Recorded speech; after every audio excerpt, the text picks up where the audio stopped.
Well, hello. Welcome back, my friends and family. How are you all doing today? So let's just take a peek here. It looks like everything is working great. Okay. So yes, I hope you all had a wonderful weekend. I got to spend some much needed time with my wife and just relax. We actually went out yesterday. We had some gift cards from the holidays, Texas Roadhouse. So it's a little steakhouse here. Just went out there, had a good time. Got to dress up and just enjoy our evening together. So that was really nice. Finally watched Venom 2 as well. So I really liked the first one, and I was really excited that in the latest Spider-Man movie, they finally tied in Venom with the Marvel Universe. So it was really neat. I was really excited about that. But yeah, actually, we're kind of lucky here. Come here, buddy. Come here. Come here. Wookie doesn't usually come down here, so you're gonna get to meet him today. Come here, Wook. There he is. This is Wookie. So he's the big brother of Navi. Oh, big boy, and he sheds. Say hi to everyone, Wookie. No, he just wants the treats on the couch. That's all he wants. Yeah, but Wookie is he's 4 years old. He's the older brother. Whereas Navi, who is also right here right now, is more black than white. Wookie's more white than black. So I like to make the joke that they're yin yang. So he's the good, she's the bad. But honestly, there's a little bit of bad in him and there's a little bit of good in her. So they even each other out. And no, you're not getting this. So what is here? What is this? I thought I'd share this with you guys here. This strawberry cookie. I took it upon myself. So cute.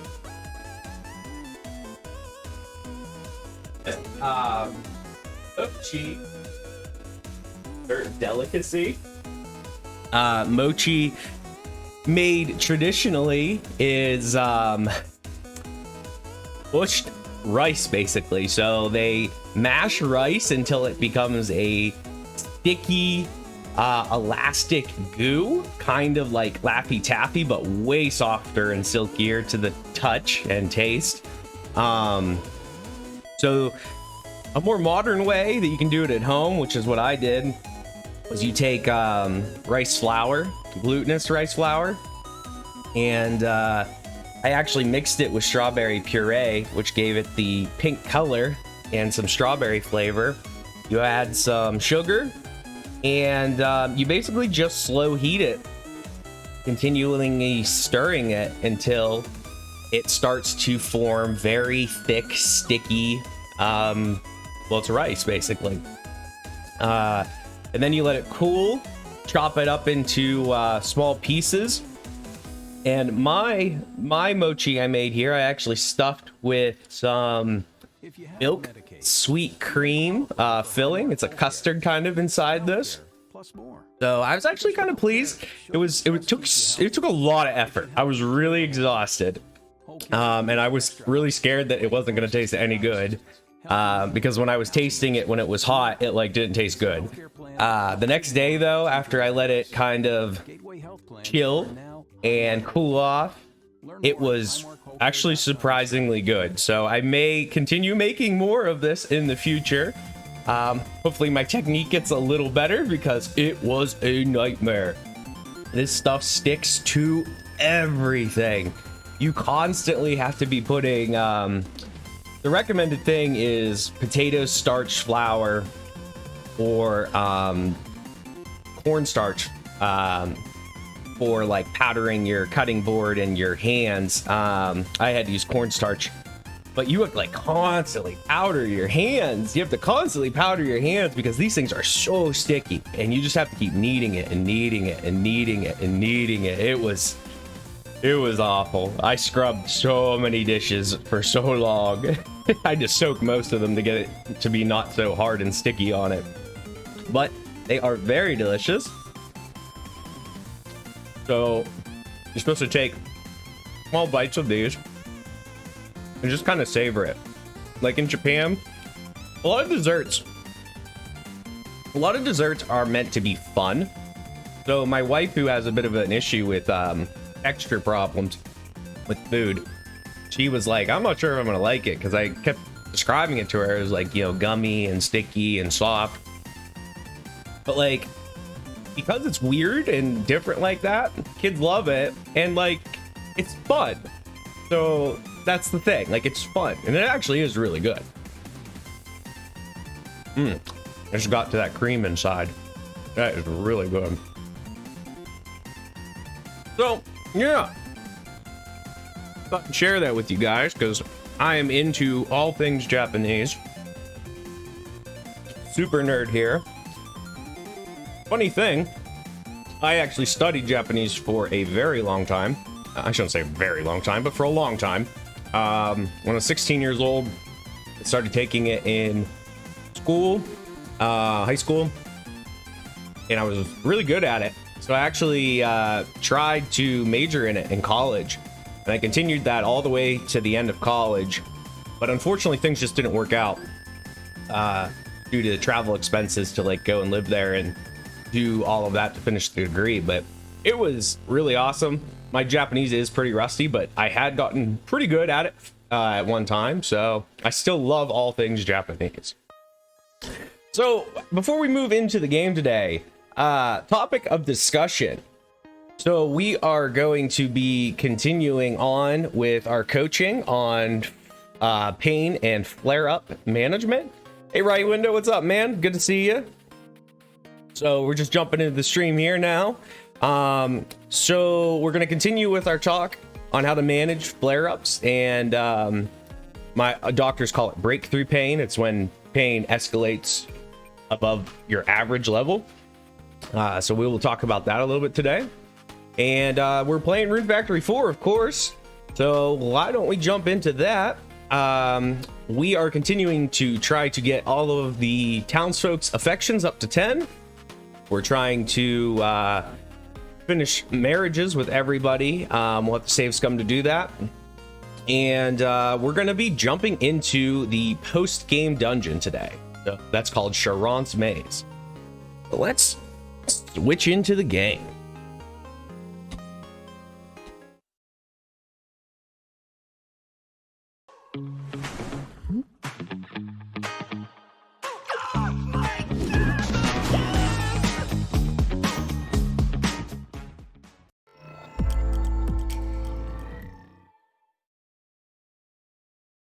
Scabs is asking, hey, welcome in, buddy. It's good to have you here first time. Yes, you can marry, well, all of the bachelor or bachelorette, depending on your gender. You can't marry both in one playthrough. But what you can do is you can get everybody's affection up to a certain level. I'm just resetting my capture card. You can get everybody's affection level up to a certain level and date them all at the same time. There's no consequences of that whatsoever. Hold on one second. I am echoing, and we do not want that. I had this problem last time.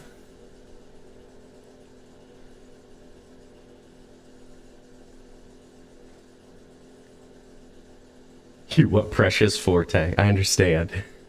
Bear with me just a moment so I can get rid of this dang echo. Trying to remember how I think I switched scenes to fix it last time. Let's see. That do it? Let's see. No, I'm still echoing. What happened? You know, I switched from Streamlabs to OBS Studio to fix problems, and I'm still having problems. It's inevitable, though. It's not a stream without technical difficulties, I swear. Let's see here. It's not because of my phone, is it? I can hear myself coming through my speakers. That should not be happening.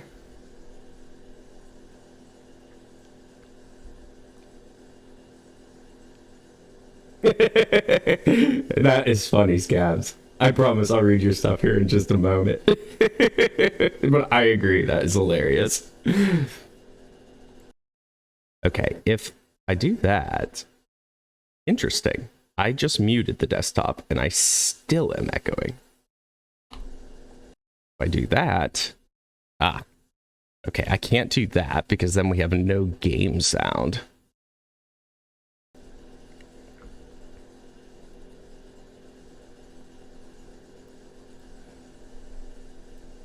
All right, let's take a look in here and see if there's something going on with the capture card, because it is the capture card. It's trying to capture my microphone, I think.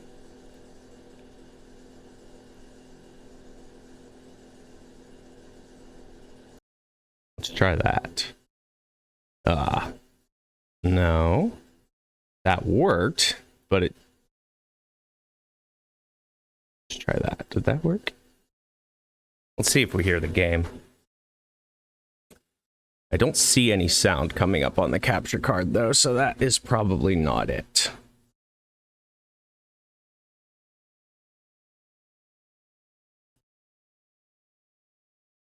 Huh.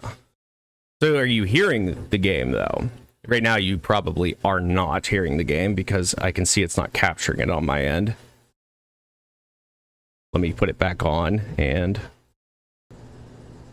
right now, you should hear the game. There should be a light noise here in the menu.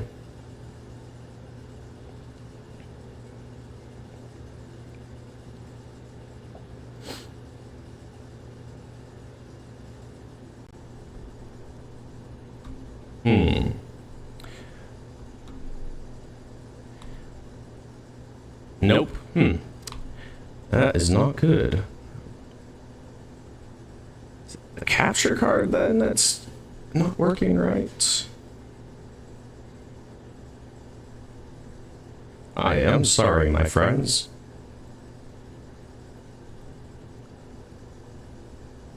We switched to Dolby Digital. Okay.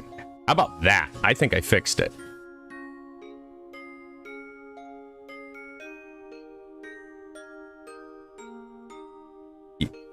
There we go. Okay.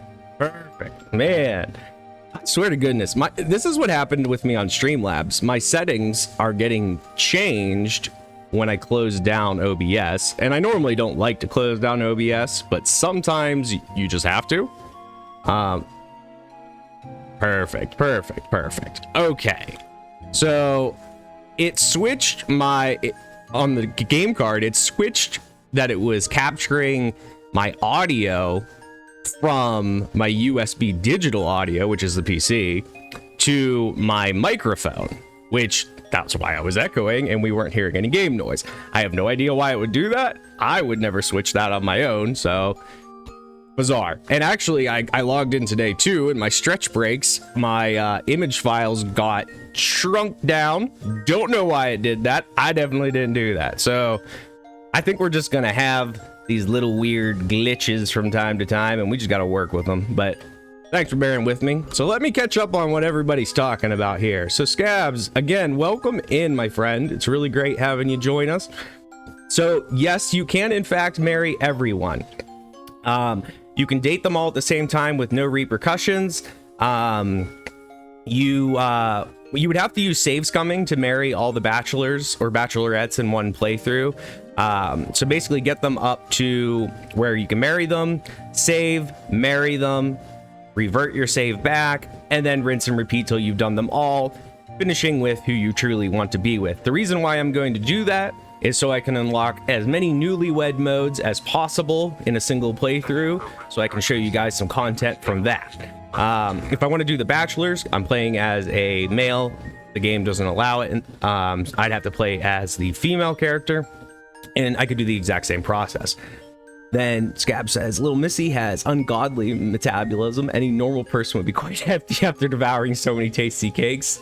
Yeah, I know what you're talking about. I give so many people really delicious baked goods. A lot of the ladies really like them, so it is what it is. Thank you, folks. I really appreciate your feedback on helping me get my audio to where it is. So at any rate, we're going to just jump in here. So I'm going to start my little countdown timer here. For anyone new to the party, basically this is what we are about here in this channel. I am a disabled gamer. I have a lot of health conditions which have unfortunately made it so I can no longer work. So I have found a really productive way to use my abundant free time. What little gaming time I have available to me, I stream. I'm in some different pain management programs, so I use my knowledge to help coach people that might be in a similar situation as me. So every 30 minutes of active gameplay, I set a timer, we do a little stretch break, I do a little coaching, and then we jump back in. We play some stress-free, easygoing games here. Right now, again, Rune Factory 4. Scab says, so you can have a harem of ladies out there tending the fields. Yeah, basically. Basically.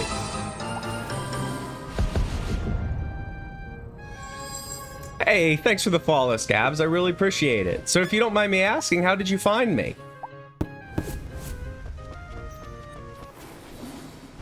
Oh man, we got some golden crops going today. Nice.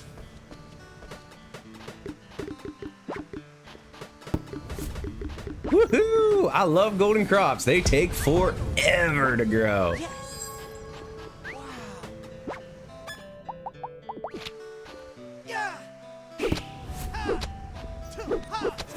Probably gonna plant these turnips because the gold turnips, they take the longest of all the golden crops. Right now, get to golden juice is a little unobtainable at the moment, but we're gonna go for turnip miracles for money at this time. Scabs, I went down the dark path of Rune Factory 4. This game is perfect formula of a game I like, and it's been a long time since I had this much fun. I absolutely agree, my friend. I have noticed over the last couple years that I have really started to love these slow-paced farming sims, life sim games. Stardew Valley really kind of reopened me to the wonder of these kind of games, and I have just slowly dove down the rabbit hole myself. I've never played Rune Factory. I know of them. I finally jumped in on this one, and oh my gosh, I love it so much. And actually, hold on, I'm noticing another little glitch in our thing. Sometimes my alert bar, for whatever reason, keeps repeating. So I learned last time, if I switch the scenes real quick, it should fix it. And make sure it's not popping back up over and over again.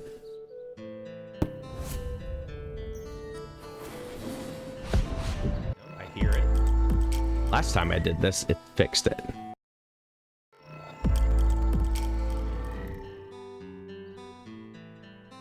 Hopefully it's gone. Oh. Why can't technology just work like we want it to? We put in all this time to make everything work perfectly and seamlessly, and it just doesn't. Oh, I grew a crystal flower here. We have any extra seeds? We do? Okay. Go to our giant field. A lot of stuff growing, not much ready. Everything in here still growing. All these are turnips. So much golden cabbage. The reason for the golden cabbage is because the most lucrative thing you can sell in this game is gold juice. And gold juice requires every gold crop and a couple other ingredients. So even though I don't have the RP necessary to make gold juice at this time without learning the recipe, I'm trying to get some of it ready for when I will. Now, the majority of what I am growing is, in fact, golden turnips, because turnip heaven is going to be my main thing for a little while. Now, we are going to be jumping into the post-game dungeon today, Sharance Maze. Sharance Maze is how we can actually start learning some of these epic endgame recipes. So we may get to golden juice faster than I think we will, but we will see.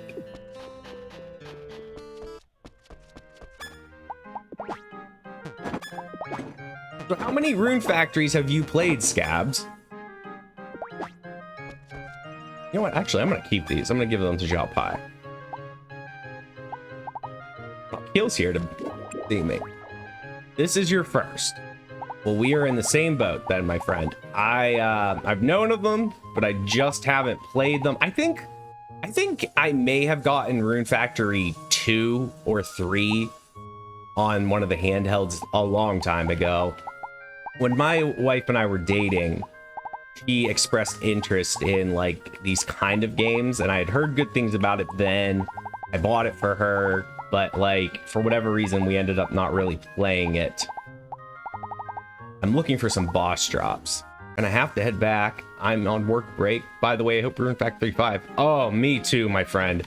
In fact, I will in fact be streaming it. I keep posting all kinds of content about it on my Twitter page if you're at all interested in that. But yes, I'm extremely excited for Rune Factory 5. Thanks for joining in. Even if you got a lurk, I really appreciate it. I hope to see you around again, buddy. Thanks.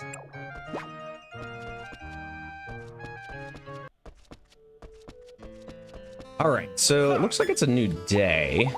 Let's start giving gifts around. Do I have any more dried sardines on me? Do not. Okay, what can we buy from you today?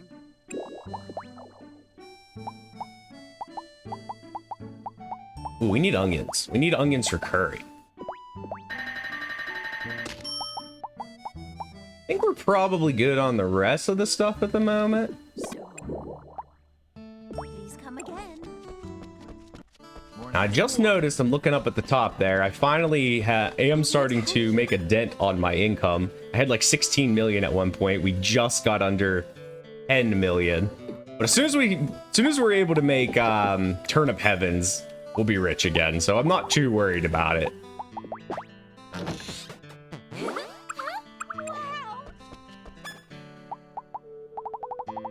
Good morning.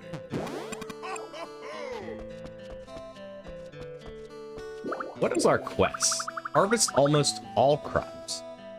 Ooh, emery flowers. That's it. That's the last crop.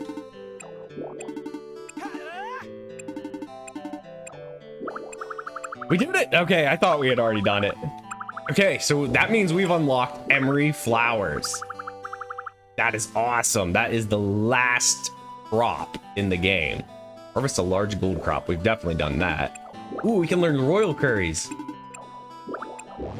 Yes, ultimate curry and royal curry. Ship a gold level 10 crop. I know we've done that. Good luck. Woohoo! Gold juice! Oh my goodness, that was gold juice! Oh my goodness, I thought that was in Sharance Maze. I thought that was in Sharance Maze. We got gold juice. We can make the recipe now. Holy crap. Holy crap. Somebody do a exclamation point clip for me. I definitely want to record this. I'm so excited.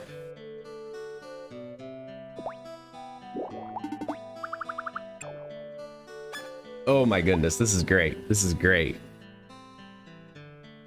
It's okay. I know some of you guys are working. Let me hit it real quick.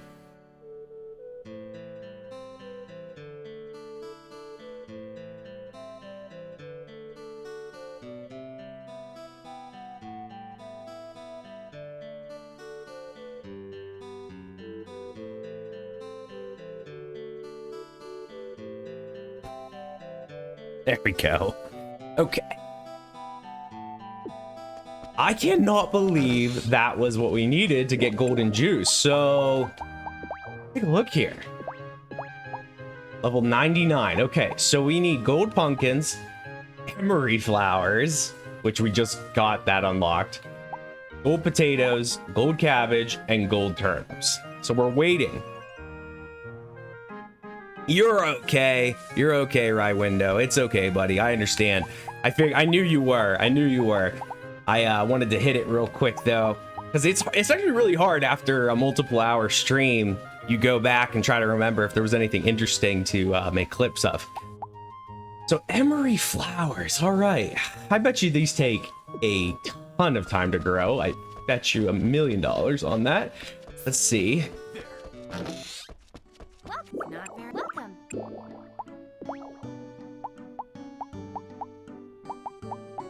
Where is the seeds? I wonder if I'm not gonna get it today. Maybe it'll be a tomorrow thing. Or it could be at the shop that sells crop seeds, though I would think emery flower would be at the flower shop, but you never know.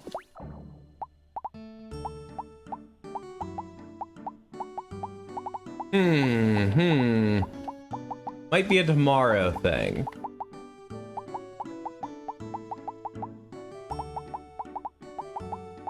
Yes, it may indeed be a tomorrow thing. Grab some oil while we're here. Please come again. I'll check that flower shop one more time. Welcome.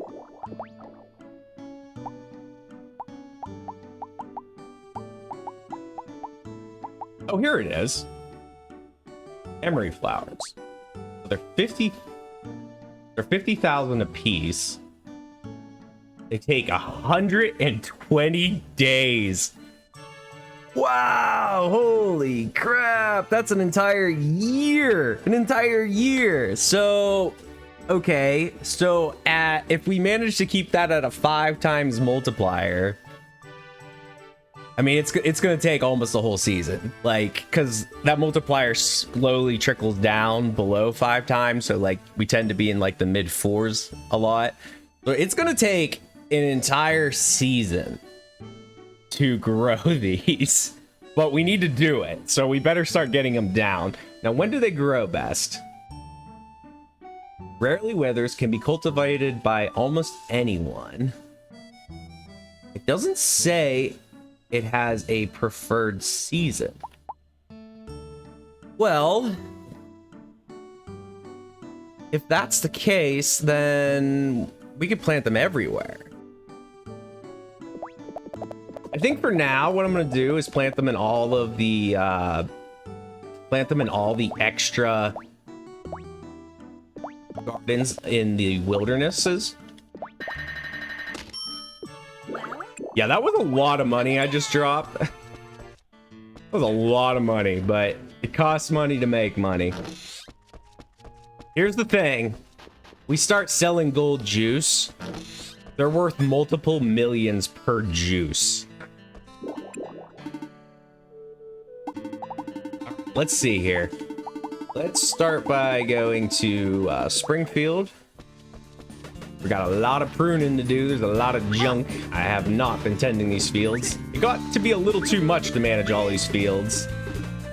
We're in the end, we're not really doing much story anymore though, so there isn't too much to divide my attention. I could probably manage to handle all of these different fields now.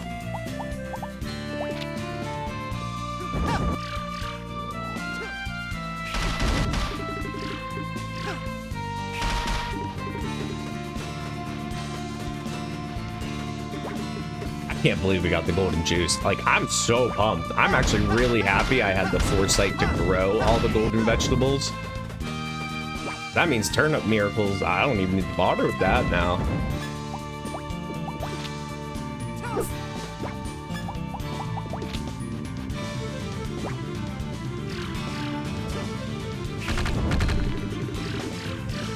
Now, I did do some things while we were offline, which I'll go over with you guys.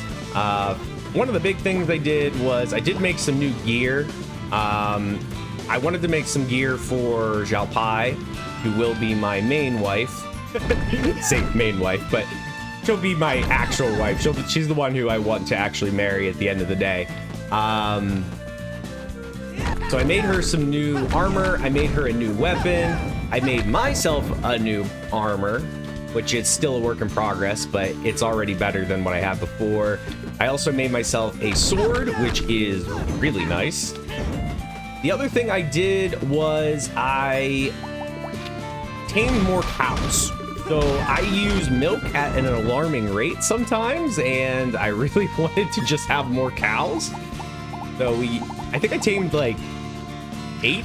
No, it was more than 8. I think I have no, maybe it was about 8 cows, because I think I have 11 cows now. It was a lot of cows, and it took forever. So I actually found out a really useful piece of information for you Rune Factoryites out there. So the game actually makes it harder if you try to tame more.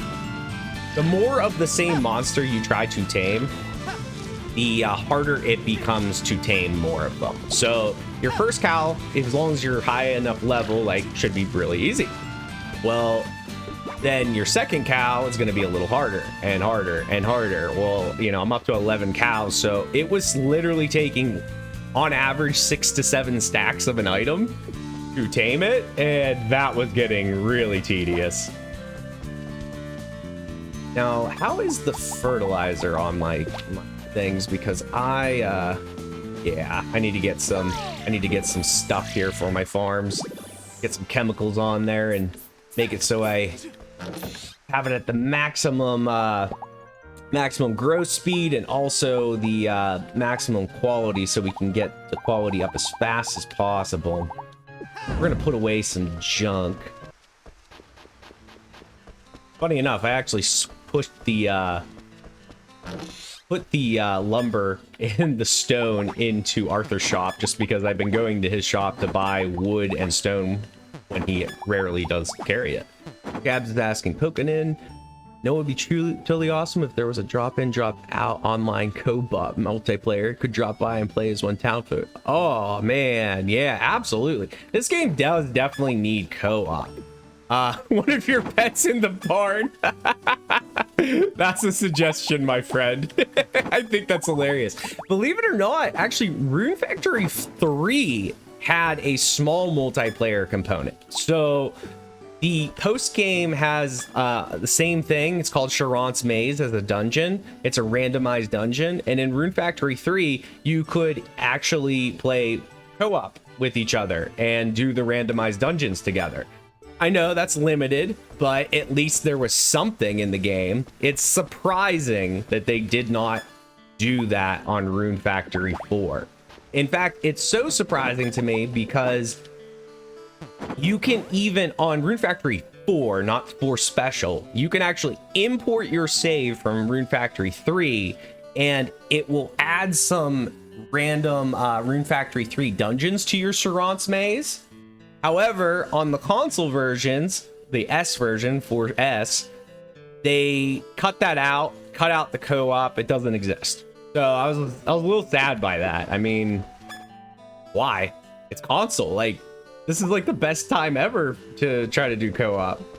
Hopefully, I don't know. I haven't looked at the Japanese, but hopefully the Rune Factory 5 does have it. I'm not holding my hopes up, but we'll see. I love how in like Stardew Valley and such, you can have your friends, you know, play with you. And it's actually like a meaningful thing. Like, you guys can change the settings to make it so how your money's split. You can help each other out. The way you talk to like the villagers in town, I feel like is done really well.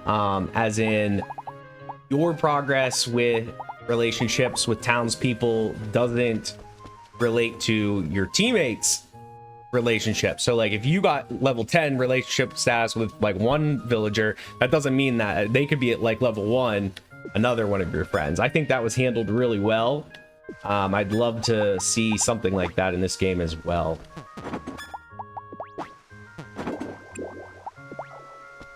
Now we need to get chemicals before shops close. You know, Scabs, if you were gonna play as one of my my monsters, my pets, you could be like one of my boss monsters. You could be like one of the dragons or the fairies. You could be Thunderbolt. You could be my electric horse.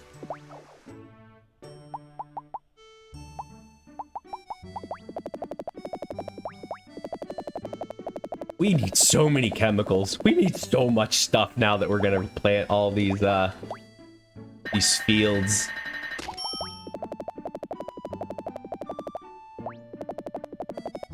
It's so expensive to like be a high-end farmer in this game. But if you know what you're doing as far as money making, you can make a ton of money farming. I would say it is the most lucrative way to make money in this game. For a long time there, the way we got up to 16 million was pineapple juice. So it is a long way to get to pineapples, but when you finally unlock pineapples, you can make pineapple juice, and that makes a lot of money. A lot of money. Like, I think it was like 12,000 a piece. So if all of your fields are sown with pineapple, like I think I was averaging 1.2 million a day. It's a lot of work though. It is a lot of work because you have to actually convert all those pineapples over into juice. But it gave me a healthy start on money, and then I kind of just cut it back whenever I started getting the golden crops. Now we're going to put all these chemicals on the fields. We're going to get that growth timer up to 5. Then we're going to switch over to fertilizer, get the quality up to 2.0 or as close as we can to that. We're at 5. This one's only 3. We need another one on this one.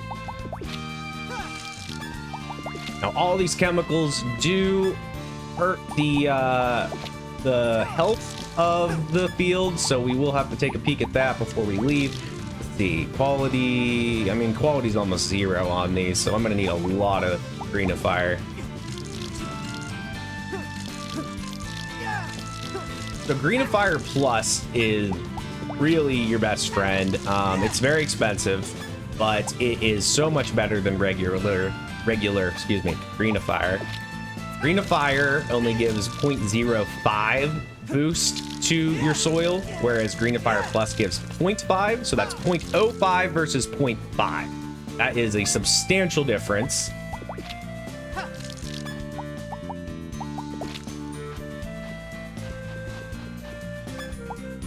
We'll need 3 more greenifiers here.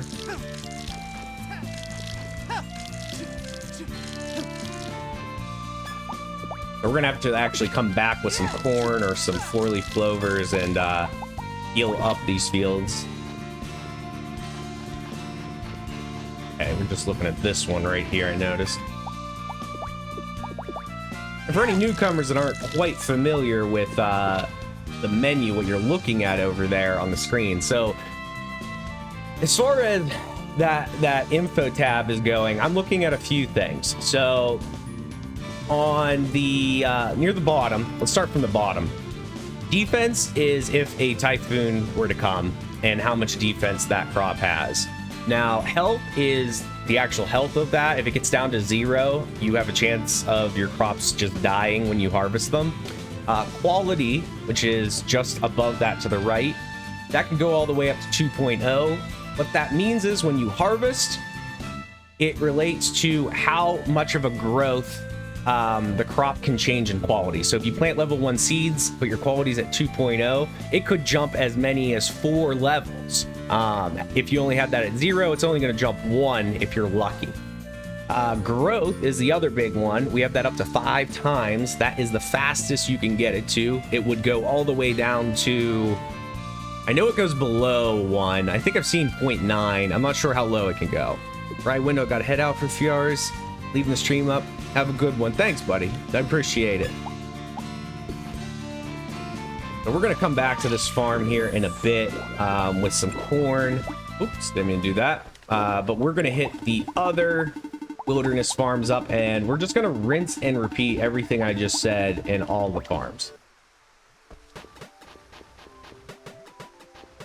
Busy farming day.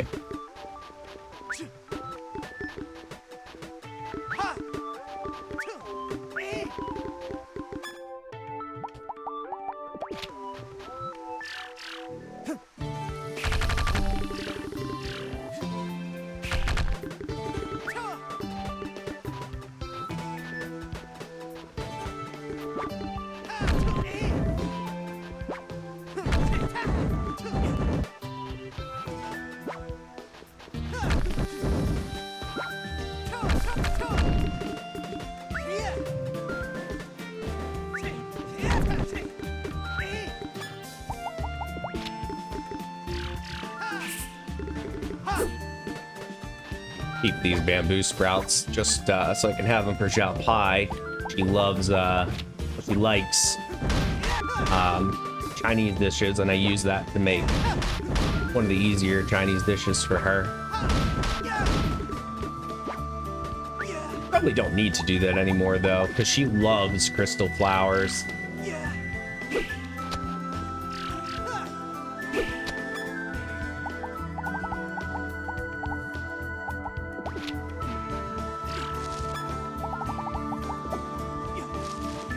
I'm so excited that we got the emery flowers and the gold juice. Like, I am so pumped. I thought we were still like a couple streams away from getting to that, but we're already there. We just need to wait the ridiculous amount of time that it is going to take for these to grow. So let's see here. We're still gonna have to put down 2 formula seeds on each.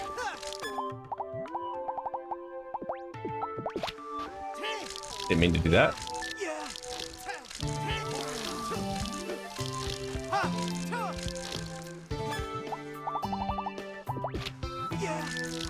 Let's take a look at the quality.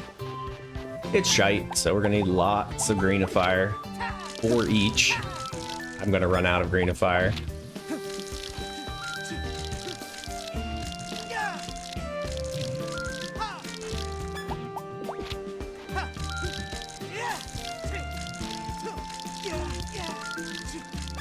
Now, why do we want to get our crops to higher levels? Well, because the difference between level 1 golden juice and level 10 golden juice is like astronomically different. I can't remember what I read somebody say about the level 10 juice, but I believe level 1 golden juice is like 16.4 million per.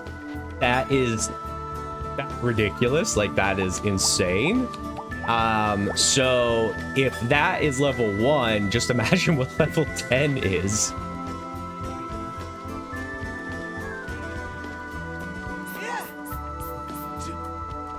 And we're gonna grab some rune crystals here. Now, I already have my winter farm filled up. Let's just take a peek at it and see where it's at. Okay, yeah, I still have all the turnips on there. So the only one left is Summerfield.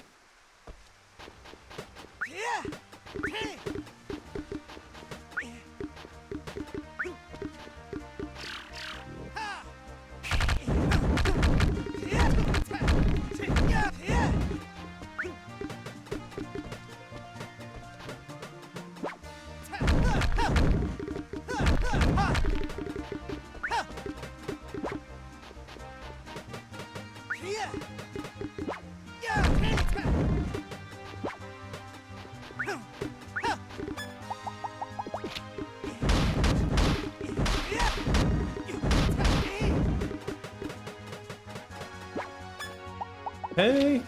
Oh, my inventory full? Nope, it's not. God damn it, I didn't charge it up. I hate it when that. Funny enough, we actually did manage to plant almost all 80 of my emery flower seeds. I just randomly guessed on that. Yeah, shucks, I only bought eight extra. That was actually a pretty good guess on my part.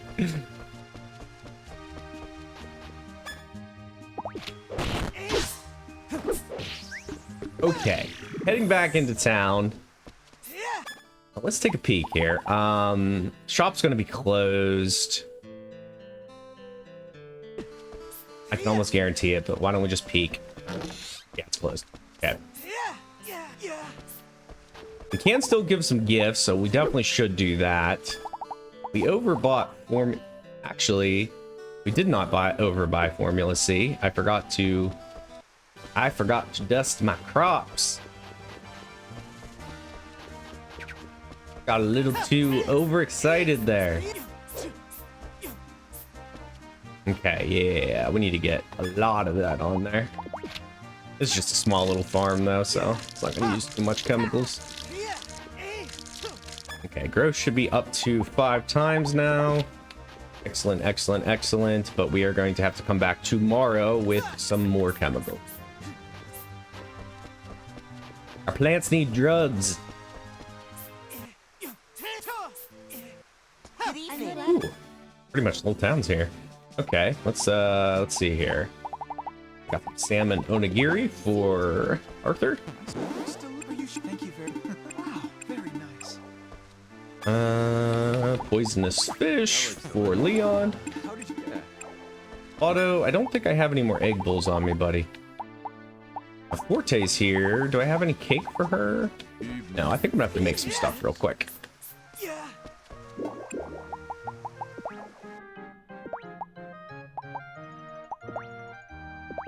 I already have a couple flans on me, so I'm not gonna make too many.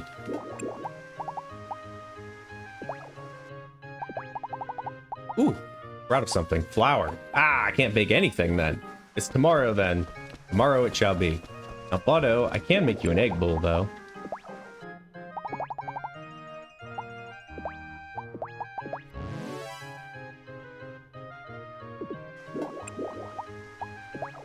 Make some fried rice while I'm here. Fried eggs, fried fries, fried rice.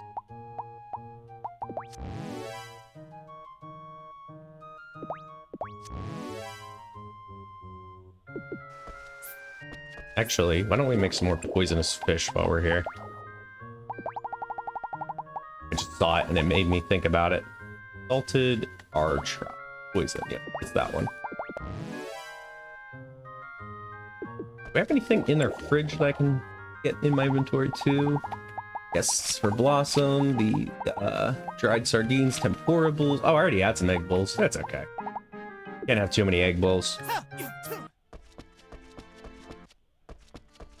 Don't run from me! Don't run from me, friends! Prepare gifts! Good evening. I don't have anything for you today, though, Forte.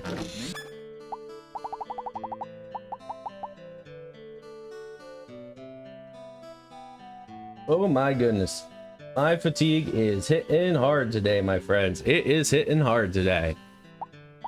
Oh, it is a good day to talk about flare-up management because I am still flared. It is really shitty. Wow, that smells good. But you know what? I've learned this. I'm learning this still. But even though we feel like complete crap, hurt, doesn't mean we have to be an ass and be a dick about it. Good evening. Sometimes you do. Sometimes you do. But don't have to be all the time.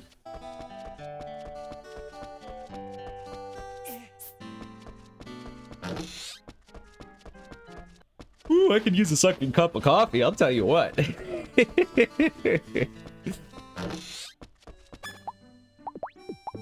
Oh man, I love coffee so much.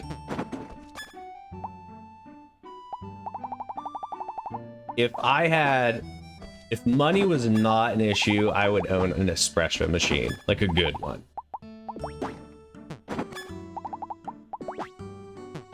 Good evening. Hello, Arthur.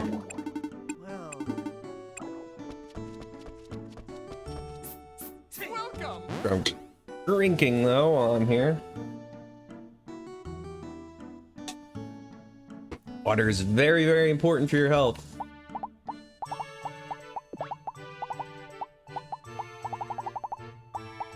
can I give you? I don't even know. I'll give you a juice, maybe.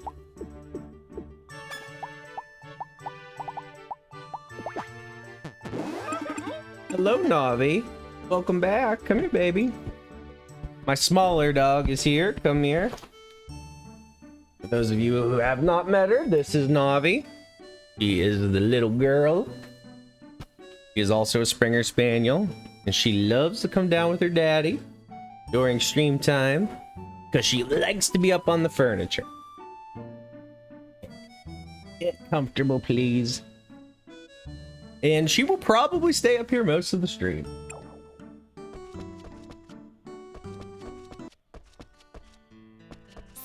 All right, let's take a peek. Let's take a peek. Everybody's going to bed. And I need to wait for tomorrow for the shops to come back open. Can't really think of anything useful of our time right now. Still up. Well, Linfa is.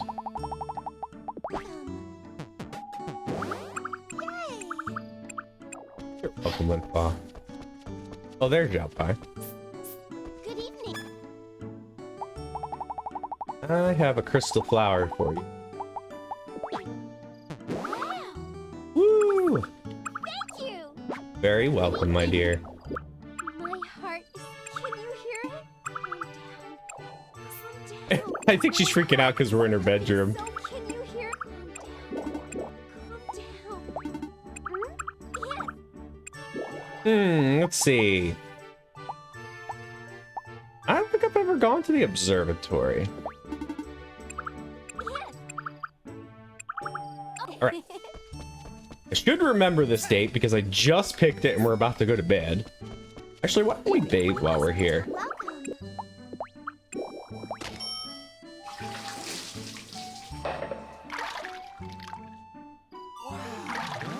So relaxed. I have always wanted to go to a Hello. bathhouse like that. Is this done?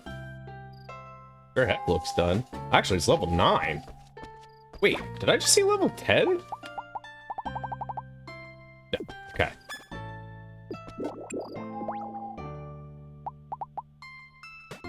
I'm actually gonna ship the level 9. So we get the seeds. Next time it grows, I'll actually harvest it though, so we get it up to level 10. We need to put a little bit of greenifier in this garden as well. This is my quality garden.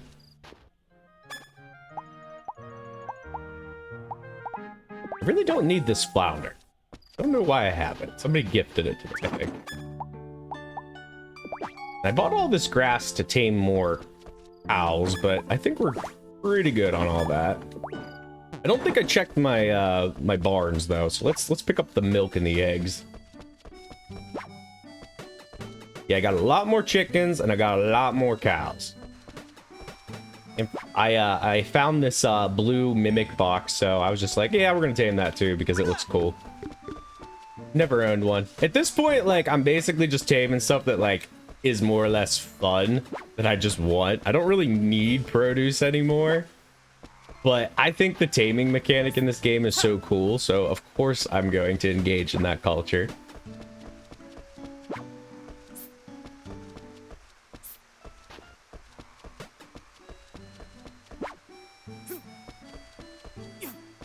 One thing I would like to do, I don't know that you can do this. I wish I could move monsters like from barn to barn. Like I could choose which barn. That way I could have like all my cows in one barn. That way I'm not like having to search them all when all I want is milk. That might be a thing. I don't think it's a thing. No, doesn't look like it. Nothing that I have seen so far indicates that you can do that.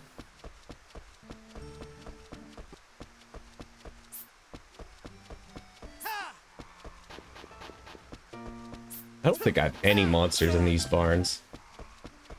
You know what, now that I think about it, I think there is one monster in my top left barn. Like, never go there. Let's check.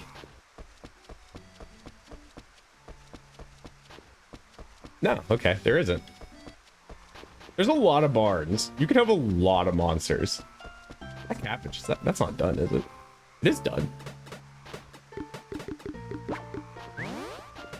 Man, I am slacking today. We got so excited by the golden juice. It is a little tricky. I don't grow cabbage much, so I wasn't quite sure what was the 100% growth phase on it. And the golden crops just take so long, so inevitably there's just days you just don't even look at it. I did it. Yeah. Yes. Yeah.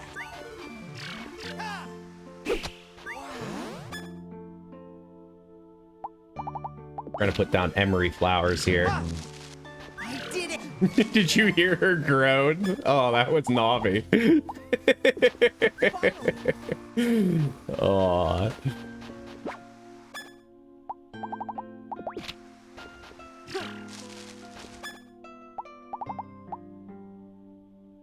I really think I'm gonna grow more cabbages. This feels like a waste.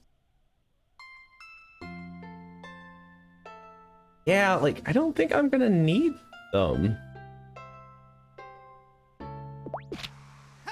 I'll grow 3, just in case.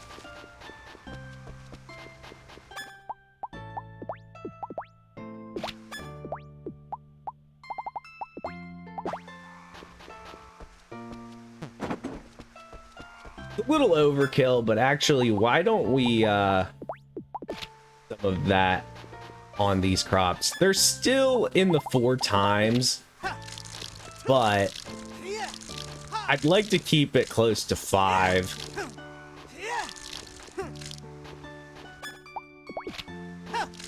And I bought extra, so it's like, why not?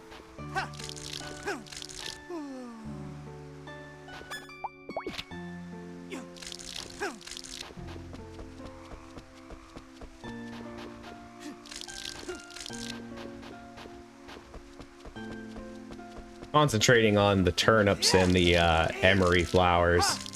They're the 2 that take the longest.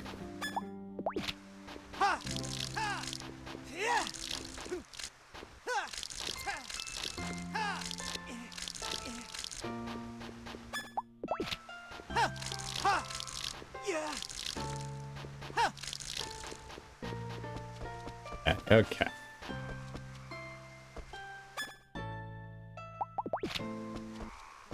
That's a good time to go to bed. Morning, Chlorica.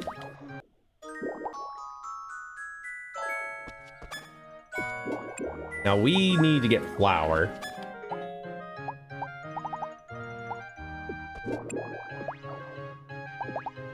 Yeah, look, I mean, I've got all this cabbage. I had stored other cabbage. Actually, here's some corn. I'm gonna take that for my fields. Take a look at how much cool. Yeah, oh yeah, we got a lot of cabbage.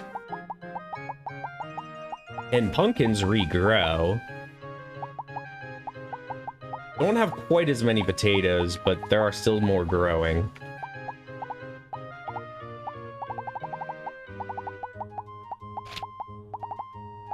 Oh, I already made a apple pie for you, Chlorica.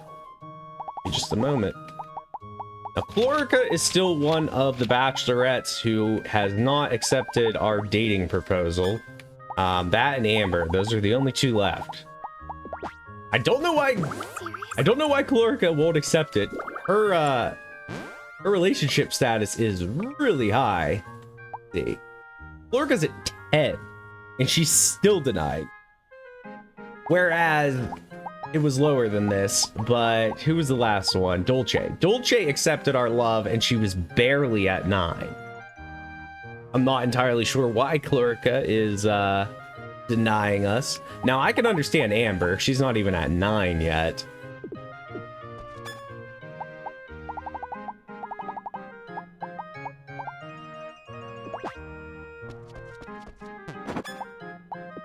Oh, not that one. There we go. Okay, we got a golden turnip today. Yes.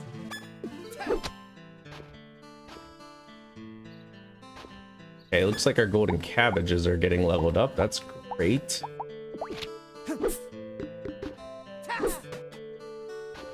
Oh, cool. It jumped from 4 to 6, so that's nice. Gonna ship these ones. So we get the seeds.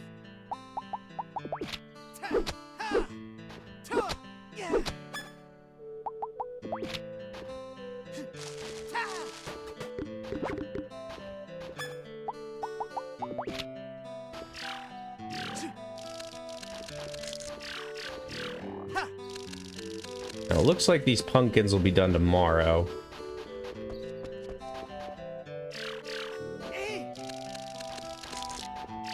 And these turnips are at like 81%, 80% something. Okay. A couple more days on those. We need 8 more emery seeds.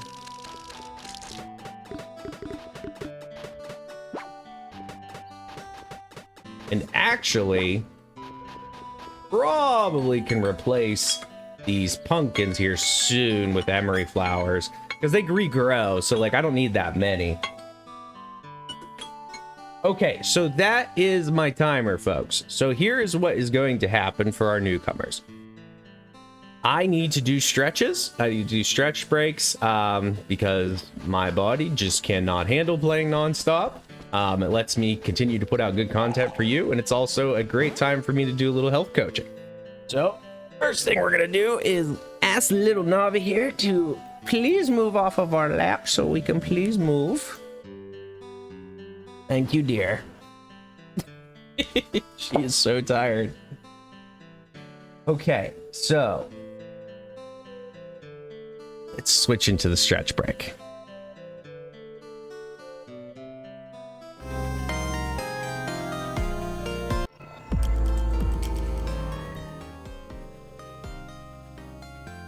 Okay, so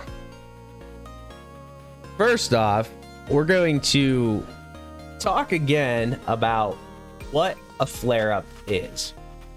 So a flare-up is when your disease escalates in intensity. Typically this is a short-term thing. Now flare-ups can be hours, days, weeks. I've even heard some horror stories of people months and years.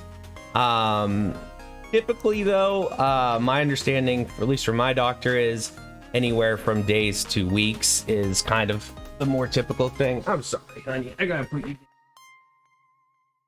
My legs are really killing me and I need the room. I am so sorry. You can go up on the couch. So like right now I'm actually having a pretty bad flare up. It's affecting my lower right back, my hip, and it's also affecting my hands, though a little less so at the moment.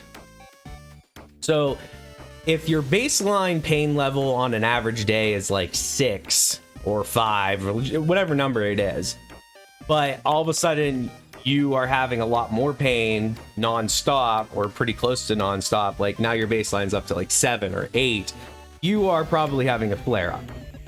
Unless you've done something that is causing additional inflammation in your body for whatever reason. My disease is psoriatic arthritis. Now, there's also fibromyalgia, but the psoriatic arthritis, when that flares up, that means my inflammation levels have increased, so that makes the pain worse. So how do we manage it? Well, a lot of times we do pacing. That is a really big skill I am learning right now in my pain management program. So almost treat yourself like you are a elderly person. So elderly people have to pace themselves, while a young healthy person may think to themselves, hey, I can just I could go out and mow the lawn for an hour and like that's fine. Well, you as somebody who has a chronic illness who are really hurting from that isn't probably going to be your base level. For me, if I go out and shovel snow for 15 minutes, I'm in agony for the rest of the day. Like, I'm basically on the bed, taking lots of Advil, heating pads, like, I'm done for the day. So how do we manage, you know, that it's through pacing, and pacing becomes even more important with the flare. Treat every task like you're gonna do like it's it's a, how to put this, give every task the respect it deserves, that it is a big thing for you, not just something like, oh, you know, someone my age should be able to do this. So break it down and see if you can do that task in stages. So instead of shoveling out like my entire sidewalk, I could say, hey, I'm just going to shovel out like a third of my sidewalk, and then I'm going to go back in and take a break. And then I'm going to do another third of the sidewalk and then take another break, and then do another third of the sidewalk and take another break. You might think to yourself, you're like, oh, it's going to take forever to get anything done. That could be true, but you have to come to the realization of this. Is it better that it took you 45 minutes to finish your sidewalk and you can actually function for the rest of the day? Or is it better that you finished it in 15 minutes, but you're in agony laying in bed and you can't do anything for the rest of your day and it sucks? I would have to say it's better to go with the 45 minutes, even though in your brain it may be difficult to overcome that idea that you have this handicap, but you need to do this. This is really important. And during your flare-ups, you take that exact same theory and you basically just escalate it to a higher level. So if you know that you needed to break that task up of shoveling out your sidewalk into 3 stages, well, during a flare-up, you're going to be way more sensitive. Your baseline is going to be way worse than before. So you might realize I can't even do the sidewalks. So you might have to make that decision. Is it worth it? Do I have to get the sidewalks done? And you know, when you can say no to things that you know you can't handle, you should definitely do that. But the tasks like you need to do, like, okay, I know I have to make dinner. Well, what were you gonna make dinner tonight? Like, maybe it will take you 30 minutes to make that dinner, and you're like, wow, like, I don't think I could stand for more than like 15 minutes at a time with this flare up without it like really put me into some massive pain. So maybe change around your dinner plan and make something more simple if you can. So like, instead of making that that beef stroganoff box, maybe you decide, hey, like, I'll just make a grilled cheese sandwich. Like, I can make a grilled cheese sandwich in like 5 or 10 minutes. Like, you need to change what's going on in your life to put yourself in a manageable setting. So, like, hey, like, I can't do the snow outside when I have a flare up. Like, don't do it. If you know that, like, you should still be doing your exercises, but if you're like, I normally do a 15-minute walk on the treadmill, well, maybe right now you can only handle 5 minutes. You know, if you can do maybe like 2 or 3 5-minutes throughout the day, that's great. But if you can't, just do what you can. So that idea of pacing is a really important thing for flare-up management. Now, I am quickly going to do some hand stretches because I want my hands to feel good so I can continue playing with you guys.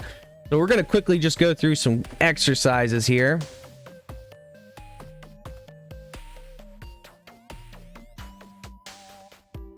All right. I'm going to do both hands at the same time today just so I can get through it a little faster. We're just doing up and down stretches, 20 seconds of this. Nice, slow, mechanical movements.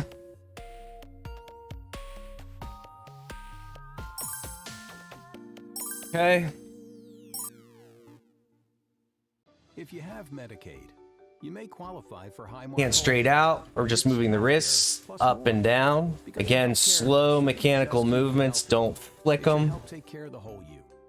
If anything hurts, stop doing it. We're just trying to untighten up our hands and increase the mobility of them. Okay. Learn more at highmarkwholecare.com. Rotations. So rotations, you're gonna start with palm up, you're gonna flip them the palm down, and that's like that.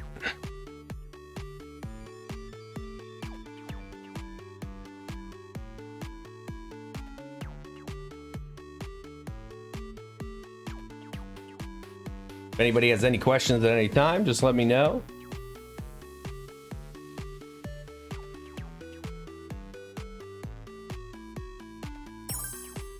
Okay. All right. That's all we're going to do here for that. It was just a real quick mobility exercise. So we'll jump back into the stream. I'll set my timer here. And while I am thinking about it, I am going to continue to munch on my little mochi. I love mochi. It is good.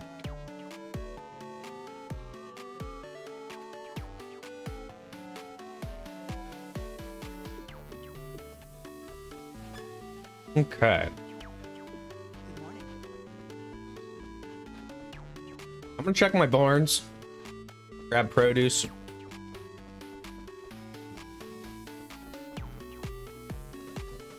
Oh, let's actually turn Spotify off.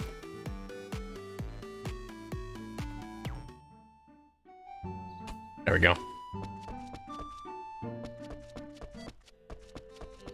I think there's a way I can automate that. I think I have, I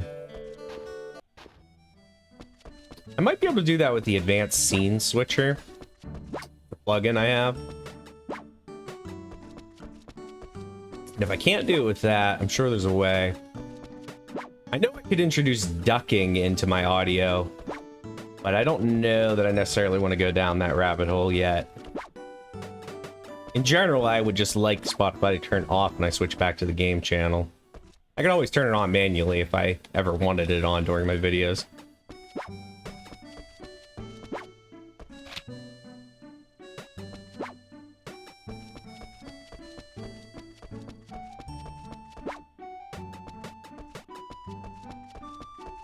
Actually, you know what? I wasn't counting the small milks when I added up how many cows I have. Take a look when I do that. Okay, so we've got 11 large milks and 7 small milks. So we obviously have 18 buffamoos. My goal was 20 buffamoos, so I'm actually doing a lot better than I thought I was.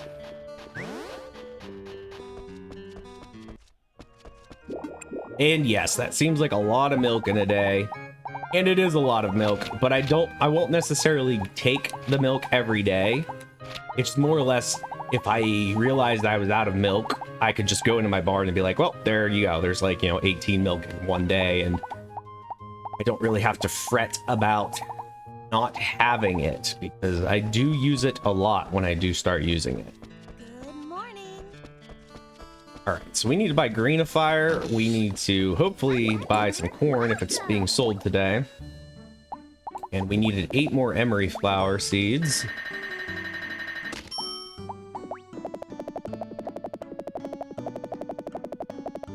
I have no idea how much greenifier we're gonna need, but we're gonna buy a bunch of it. We're actually even gonna buy some wettable powders.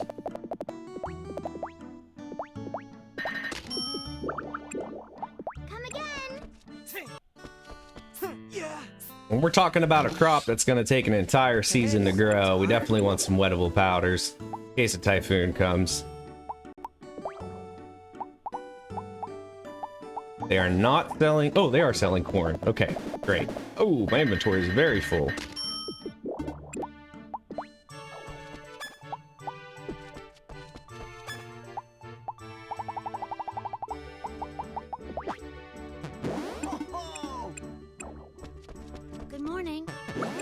What are you selling today, Raven? Now, she sells blue cores. I'm gonna buy a whole bunch of them. I'm pretty good on cores at the moment. Not the blue cores. Actually, should buy a stack of these from her, too. We are burning through cash fast. We are burning through cash. Galpai, I see you over there. 10 a.m., my friend. I will be there.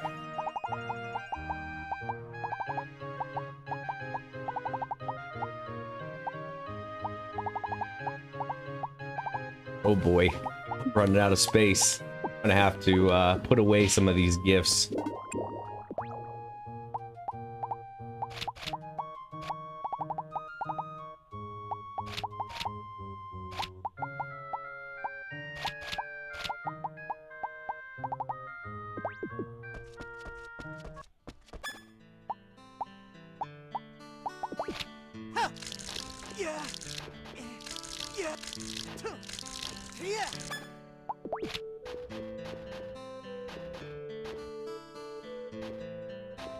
Wow, this one's only at 0.1. That's bad.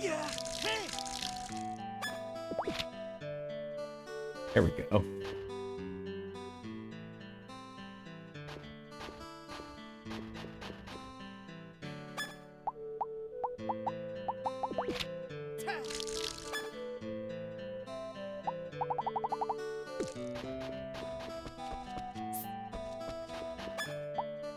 Just about time for our date, so we're gonna put these seeds down and run down there real quick. Look, it's gonna rain. That's good for us. Oh, hi, I'm coming, I'm coming.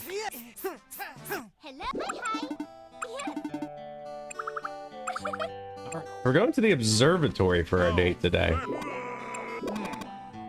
Aha, Valentine's Day. That's a big day to get affection up. You can actually gift to the same gender in this one. Yes, this is a beautiful view. I saw this kind of view a lot when I was traveling with Papa. Hey darling, do you like this town? Yes, I do. I'm glad to hear it. Of course, I also like this town. Maybe when you and I look out at the scenery, we focus our eyes on the same thing. We just might. If it is such, then I hope we can continue taking in the same view forever. Me too. Maybe now? Now might be my chance to forge a deeper relationship. Ooh, I can hold her tight this time. All right. This is very warm. Aww, we got a deep hug that time. Woohoo!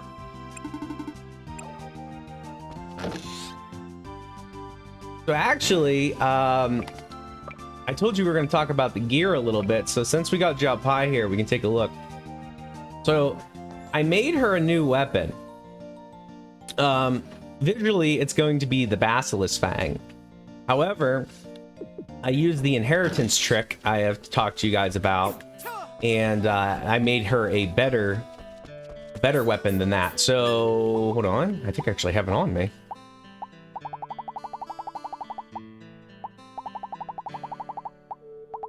Where are you, blue sword?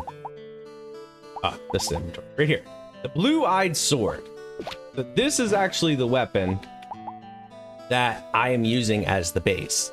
So the blue sword, the blue-eyed blade, is the highest damage as far as attack that I can currently make. So it's a 7,040 attack base, which is very impressive. So what I did was I took the blue-eyed blade, I got it up to level 10 just using turnip seeds, and then I made a visually cool looking axe for Jalpai. She is an axe wielder, so we need to give her an axe so she will actually use all of her combat skills. If you give a villager a weapon that is not related to their skills, they will not use them. They'll use the weapon, they won't use the skills. So what I did was I made the axe, I used light ore plus the blue-eyed blade in the recipe.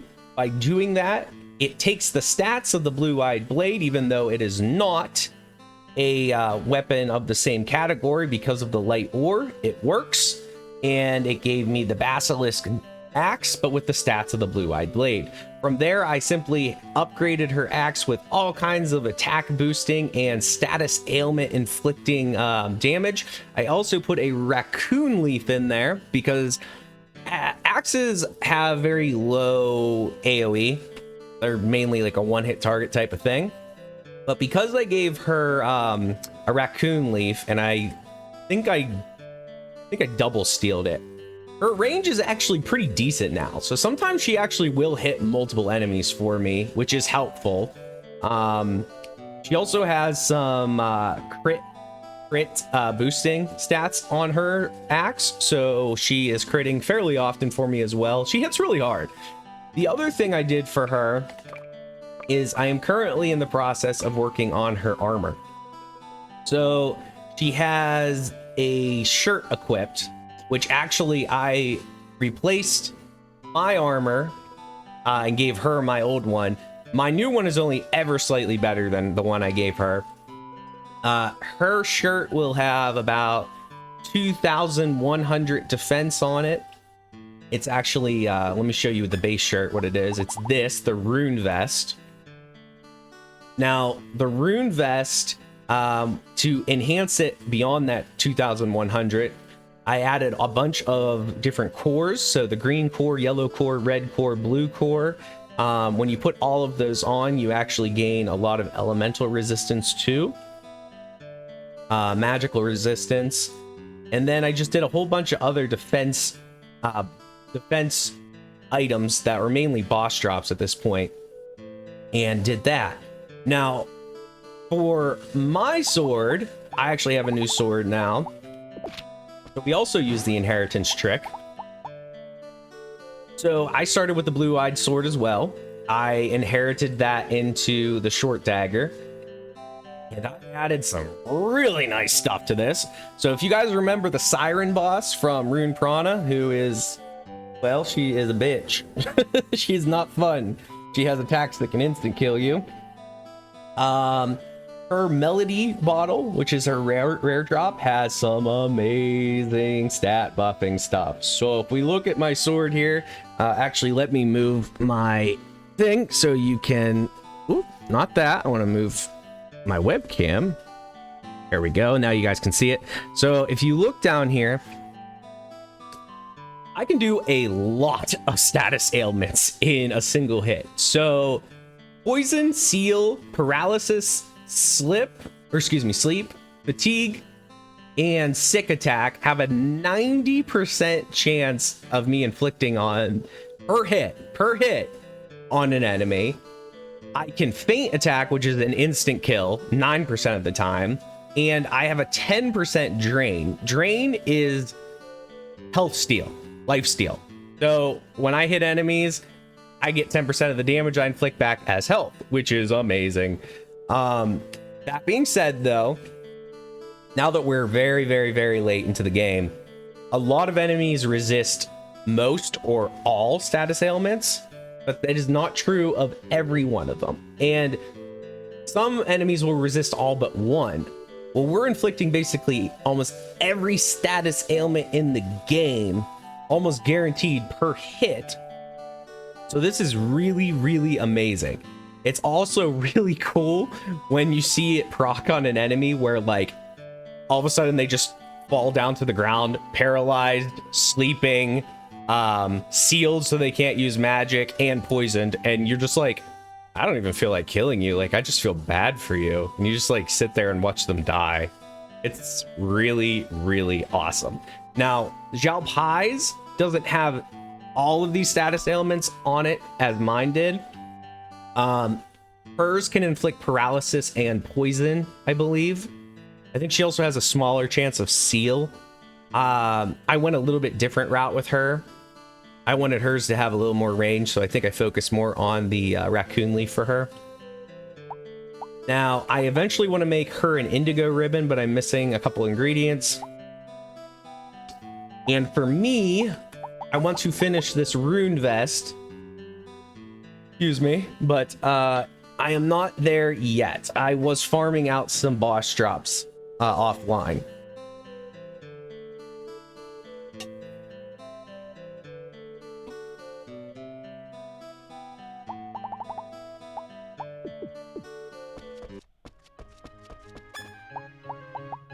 So that is where we are with gear.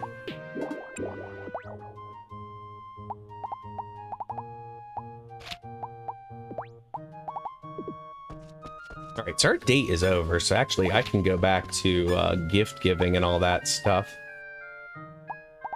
actually don't think I need the water shoes anymore. I think I got all the treasures.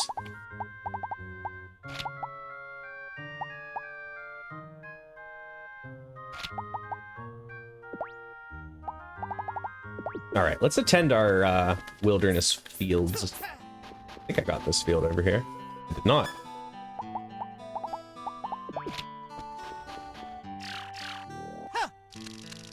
For some reason, I thought it was raining today.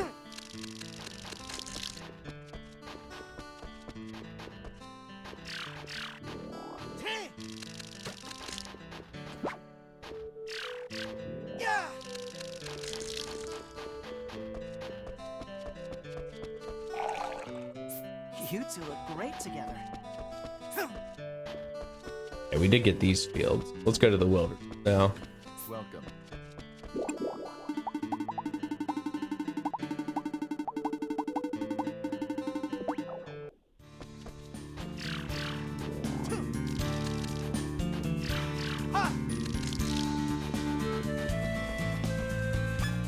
And I think we already attended this field completely except for health.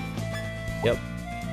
So we are going to throw a little bit of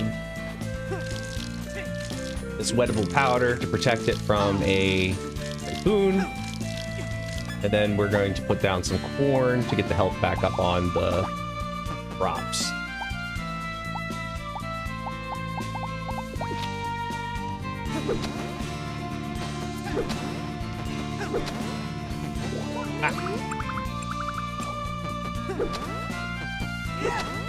Did not mean to give that the job pie, by the way. It happens. You know what? We're here. Why don't we get a red crystal seed? It's fall, right? Yeah.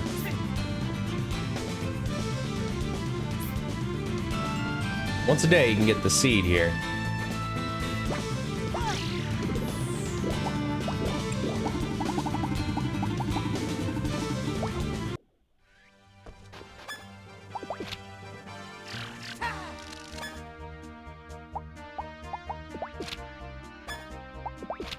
So the quality, you need 4 each on these. 2, 3, 4.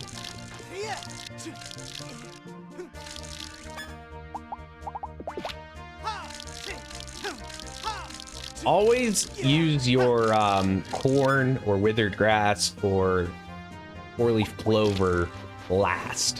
So you want to put the chemicals down first and then the stuff to bring back the health up, because the chemicals are what's hurting the health of the soil.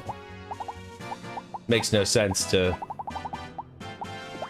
waste items on it and then you're just going to get the health back down anyways by putting chemicals on next.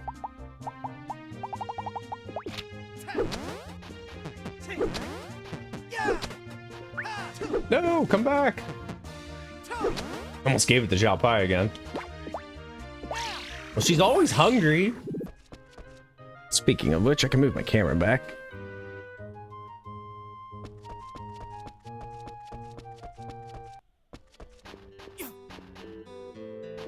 Pumpkins still aren't done. I think we already checked your collection today, yeah.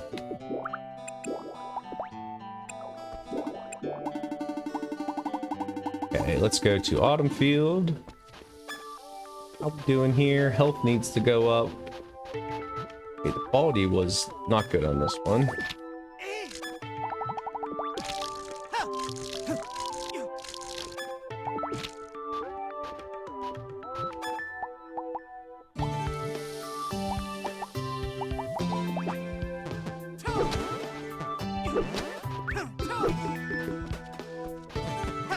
Don't throw your corn at me.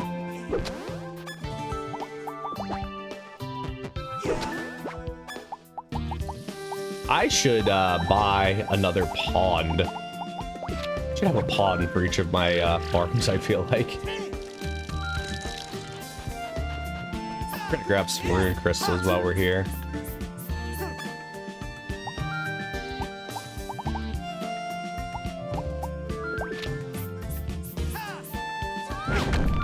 see her basilisk, that basilisk thing right there. She hits hard now. I think she was hitting over 10,000 if I recall correctly. Well, on them, she's hitting 24,000. I think she's critting. Ooh, we got a rune crystal. Heck yeah.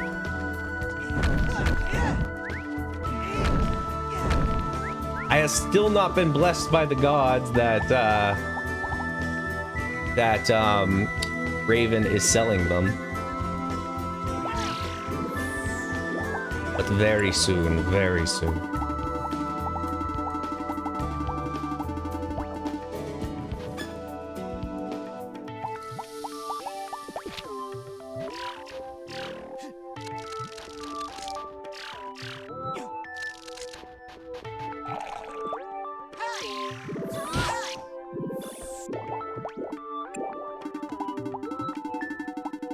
What I might grab, see if we get lucky, we get the revival ambrosia today. Whatever the heck it's called, I can't remember. Revival plant.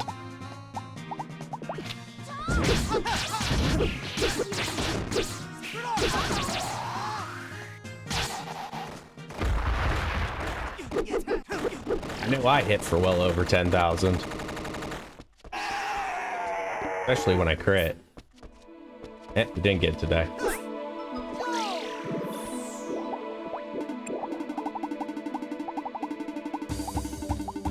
don't really think there's anywhere else we need to go. We'll just head back to town. I know what you're selling today, Arthur. No, I don't love you. I do love you, but not that way. Arthur, yes. Yes. Welcome. Ooh, he is selling rock. I would much rather, though, if he was selling the actual stone. That would be a lot better, because I have to hammer this.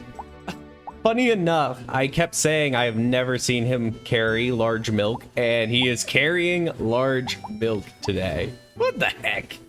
What the heck? I swear. Ugh. I feel like it's like Facebook ads. Like the game is listening to me. It just knows. It knows what to advertise to me.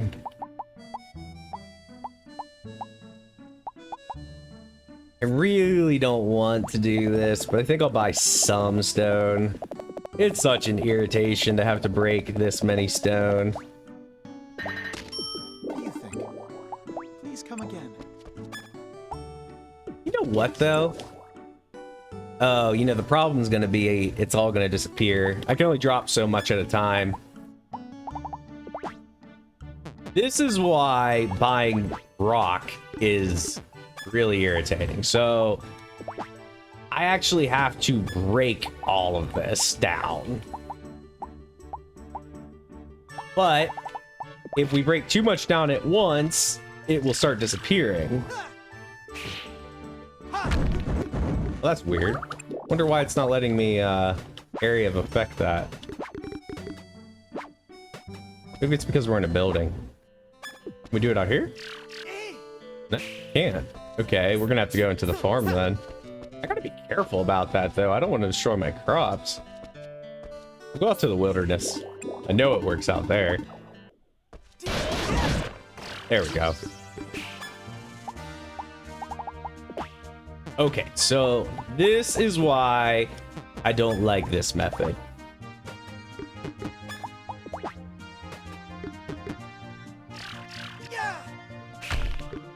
Actually, why is it not breaking? Why are you not working? It's supposed to be working.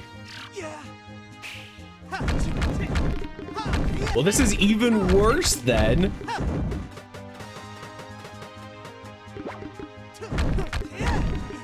So not only do we have to buy the stacks, we have to break them down one by one.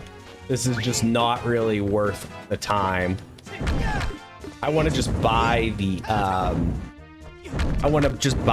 actual stone, the material stone, and the lumber, not the raw material.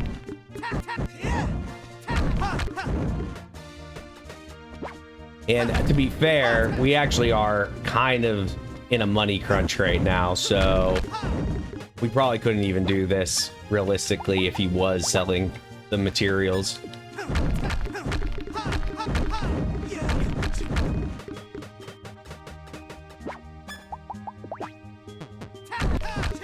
Still, early on, this can be a really effective way to get some of these materials. Because at the beginning, you know, even getting 100 stone real quick is really good. That could be, you know, all you need to get to your next farm upgrade. That could be all you need to get your first monster barn. Rather than getting, you know, 20 stone in a day at that point, like getting 100 at once, like that would be a huge buff to you, huge boost to you. But right now, this is just a pain in the butt.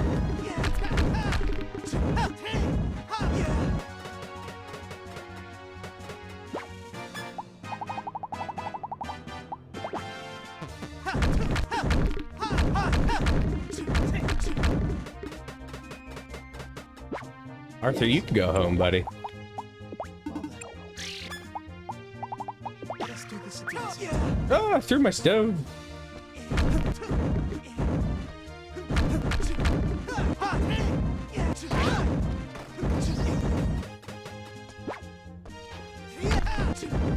Ugh, so irritating when it doesn't want to hit it.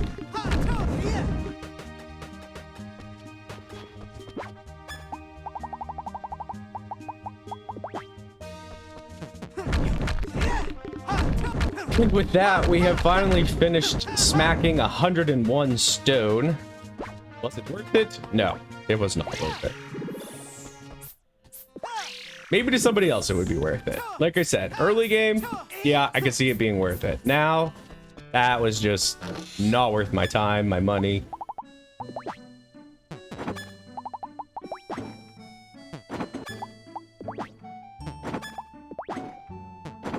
And we still have to put it all in one stack at a time.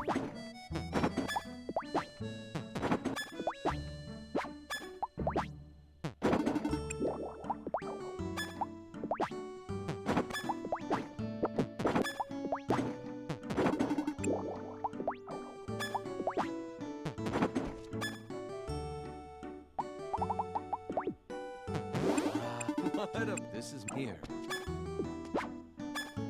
And actually, let's give Xiaopai a white crystal flower. I haven't given her a gift today. Xiaopai, you can go home too. See ya.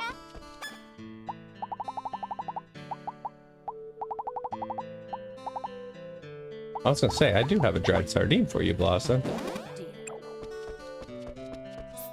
Good evening. Oh, thanks.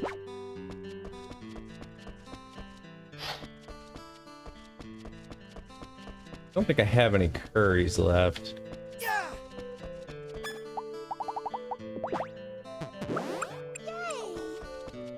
Hey. Thanks.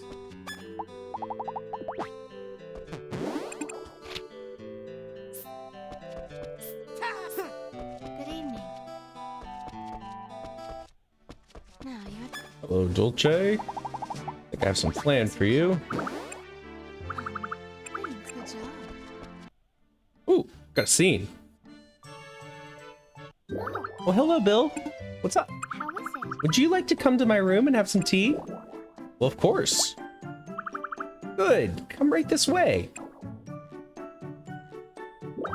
I got the most tasty blend today, so I thought I'd share some of it with you. Here. Here you go. Thanks. Really, thanks.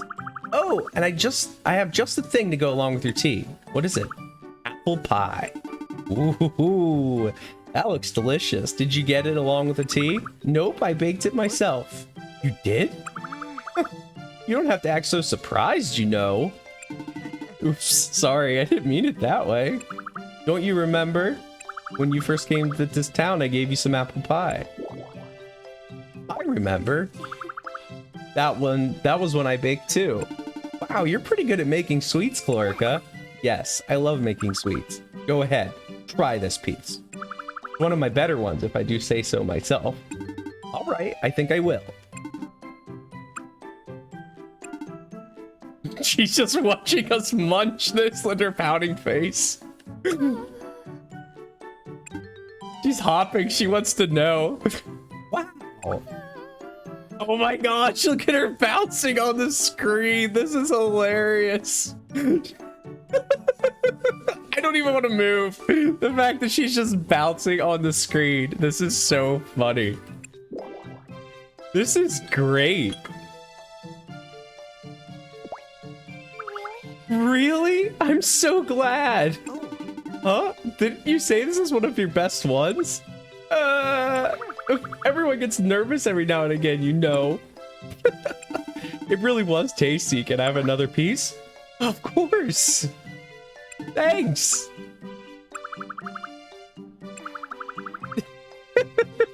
She is so funny. Oh, we can compliment her some more. I envy whoever's gonna get to marry you, Chlorica. They'll have good food to eat every day. What? Marry me? Compliment her even more. I mean, this is some really tasty stuff. Your husband will be so happy. She's bouncing again. She's bouncing again. Whoa. Tasty husband. Go for the knockout. You'll be a perfect bride. I'm sure of it. Oh my goodness. She is bouncing like crazy. Right? I think she's about to rocket propel herself to the moon. Chlorica, you're bright red. Sorry, I'm just feeling really strange right now. I'm embarrassed. So embarrassed, I think I'm going to explode. Are you okay? Oh, I don't know how I can look anyone in the face anymore. Goodbye!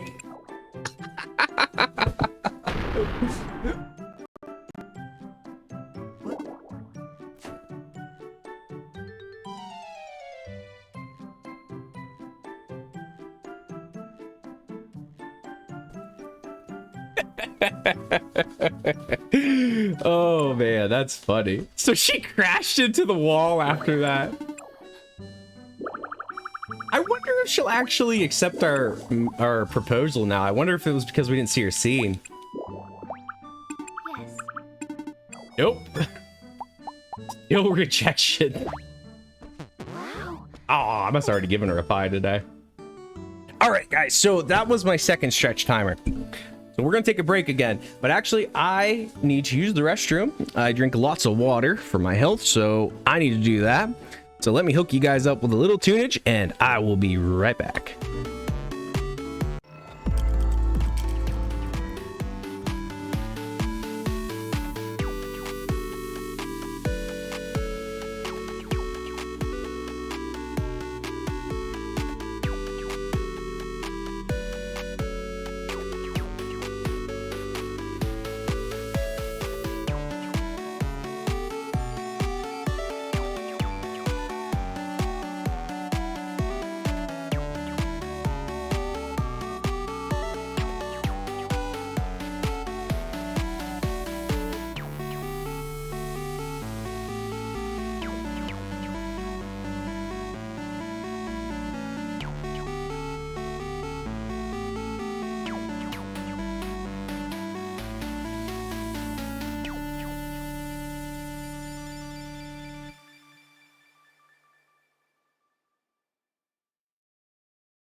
Okay, I am back. Grab some water here.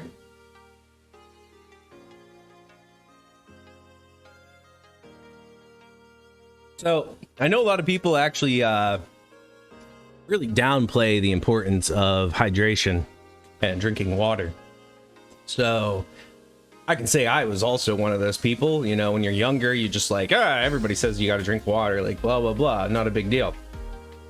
But depending on what health conditions you have, you may find out just how much water you really need to perform and feel good. The thing for me is mainly my chronic migraines. So if I don't drink water for even an hour, I can start feeling dehydrated, and dehydration definitely makes my migraines start. So it's something I'm constantly doing. It helps a lot of things though. You know, it really helps with fatigue, and it can really help with different pain diseases you're having. I'm sorry, brain fog is so bad today. It's like I cannot think. I can also tell it's bad because I am tired. I am really tired. So that's a really great point for us to talk about. So we're talking still about flare-up management. So a lot of times when we're having a flare-up, we are extra prone to fatigue. Normally, anybody with chronic pain illnesses is probably going to be experiencing fatigue higher than most people. But when I have my flare-up, my fatigue definitely jumps up a couple levels, sometimes many levels. So, whereas before, part of that pacing was, you know, taking breaks, sometimes we need to go a step further. Sometimes we actually need to rest. And that doesn't mean just like sitting down and doing, you know, very low activity. That means like laying down and actually resting. Not necessarily sleeping. It could be a nap. Sometimes what I like to do is to engage in a meditation. So I get into a very relaxed position. It can be sitting. I prefer laying down when I can do it. And I kind of try to put myself in a... Personally, I like to be in like a dark, quiet room, but you don't have to. And doing a meditation. So meditation forces your body to rest, but you're taking that rest and you're doing something constructive with it beyond just resting the body. You're actually... Some of the meditations I've already taught you guys, and some of the ones we've done already, are about being mindful of, you know, where the pain is in our body and redirecting that attention to minimize our feelings of pain. So not only are we resting, we're doing that. Or we might be doing color breathing, where color breathing was bringing in like warmth and positivity into our body and letting out like negative and stress. And that technique was all about making our body feel good by getting rid of the bad stuff and bringing in good stuff. It's amazing how powerful our mind is. So rest is so important during flare up. You know, if in a normal day, maybe you take like one half an hour nap to manage your symptoms. You might need to double that, triple that. You got to do what you got to do. The main thing though is you need to try to stay active, but know your limits. So like if I can't walk on the treadmill for 15 minutes, maybe I can do 3-5 minutes in a day. But between those, I might need to actually like lay down for 30 minutes each. And that's fine. You know, it's all about a little bit of trial and error with the flare-ups. And lastly, the big thing is, depending on what disease you might have, medication is a very strong component for treating flare-ups. It's going to be different from every disease, but for mine, psoriatic arthritis, because that's inflammation-based, prednisone or any other corticosteroid steroid is a really good way to treat that. That's kind of like their wonder drug for flare-ups. They give you high-dose prednisone, tells your body to stop sending out inflammation, Your body kind of relaxes for a bit, and they give you that until the flare-up ends and you get back down to your base level. But you know, the medication does have side effects, and long term it can be dangerous. Not like lethally dangerous, but it can be dangerous. So you know, they try to limit that stuff for just the flare-ups.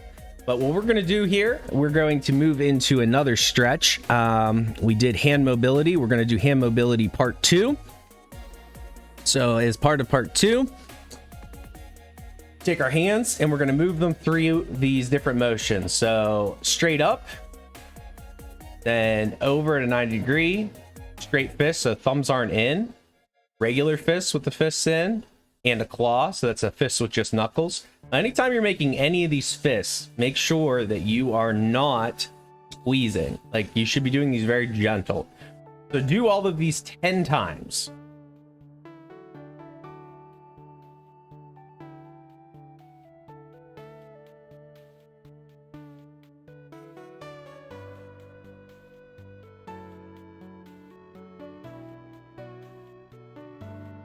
And as always, if anybody ever has any questions for me, please let me know. I'm happy to walk you through the exercises. Any newcomers, all of these exercises are exercises that I have been given by my occupational and physical therapists, and also by my pain management doctors. So these are, you know, official stretches, nothing I've made up, pulling out of my ass. These actually all work.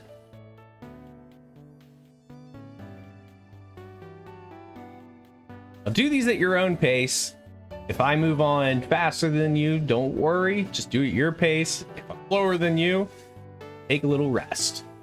Now, I'm also going to throw in a little bit of wrist mobility exercise here because my wrist is getting a little tired. So I'll do a couple of those stretches. So you're going to start with palm up.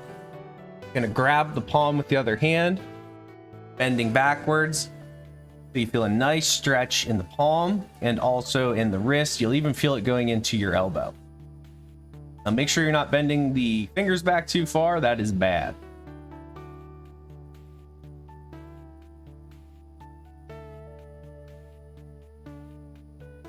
Okay. Actually, I apologize. I do have a timer for this one. Do that on the other side.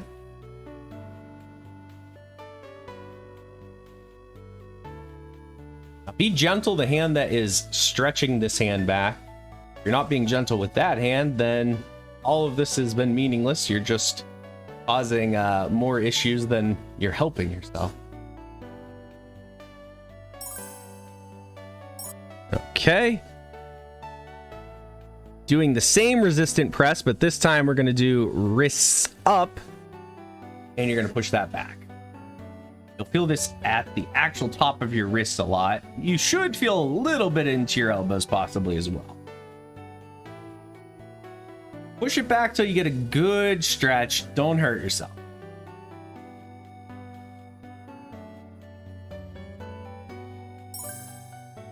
Okay, we'll do the other side.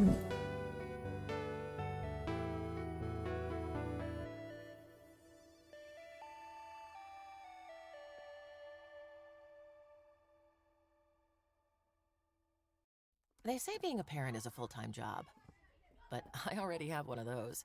Luckily, I use Instacart to help me order everything I need while I'm stuck in meetings all day. So while Instacart is helping me get okay, snacks for school, and we will stop right there for that, and we'll jump.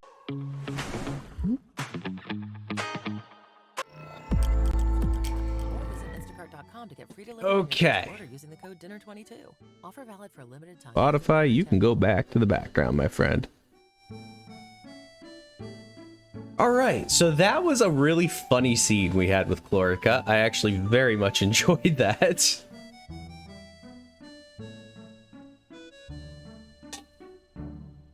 I love these so much.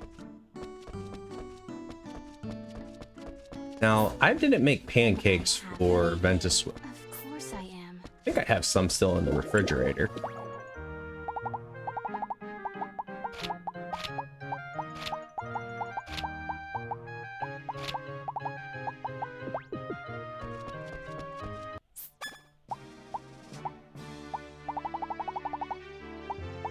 We still have a lot of chemicals, so we're gonna have to check all the fields and make sure that they are where they need to be.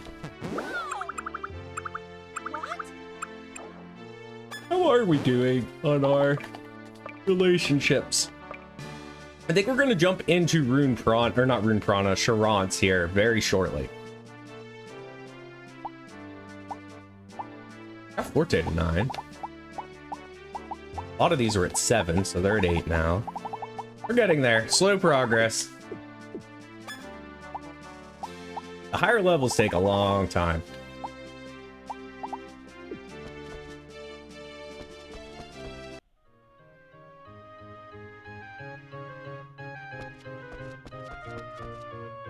Okay, let's take a peek here. We're gonna put away some of our stuff because I want to make sure I got a little bit of room for Sharance Maze. I do think we're actually gonna wear the rosary. I was conflicted on wearing the rosary. However, the thing is with the Sharance Maze, the first few dungeons are 10 floors. 10. That's a lot. And then it goes up from there, all the way up to eventually 30 floors.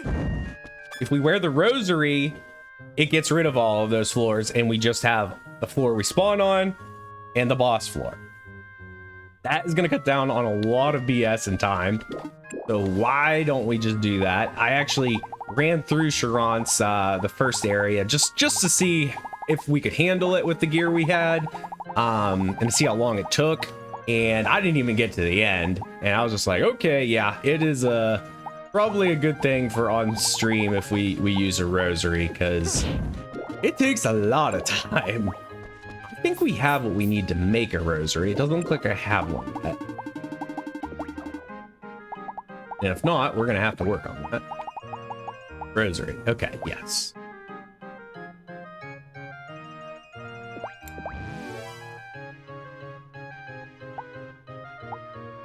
There's all kinds of stuff we can make actually now. I just want to take a quick peek. Lucky Strike. I don't really need that anymore.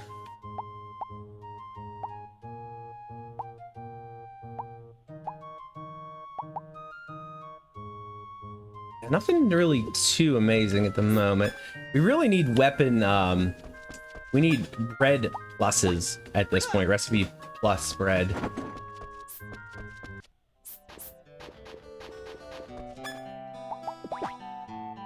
You guys might notice the game music is a little different this time. I actually switched the in-game music to Rune Factory 1.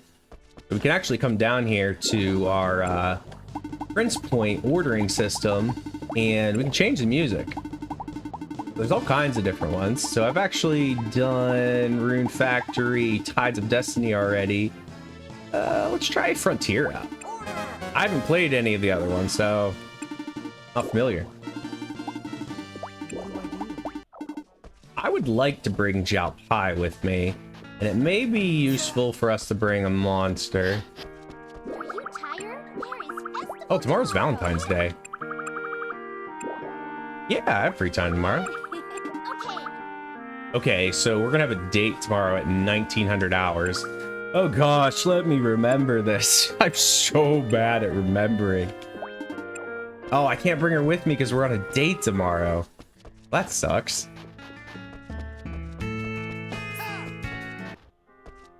So let's see, who would be worthwhile to bring? Possibly Pineapple Man, because he has the heal. Not that he uses it all that often, but he does have it.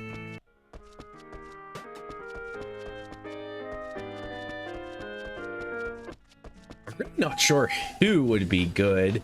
The main thing is his magic has really fallen off in effectiveness. Maybe I'll take my golden wolf with me. Bang, come. Okay, now Sharance is actually in our castle. So we can go down here to the basement, which we don't go to very often. And right here on the wall, that will take us to the maze. Now I'm going to save, just in case things go really bad. Now we're gonna switch out our gear to the good stuff. Put that rosary on.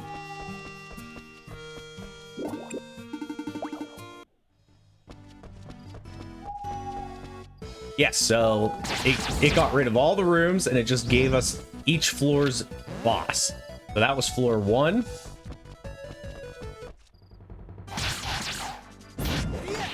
Still don't want to get hit by these guys if I can help it. That was floor 2. You can see how far we've come though. Like, this was impossible before we made the gear for Rune Prana floor 7.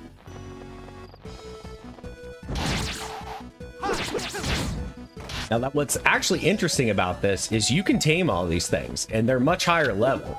So, like, you know, it was possible to tame that yellow fairy, which is amazing.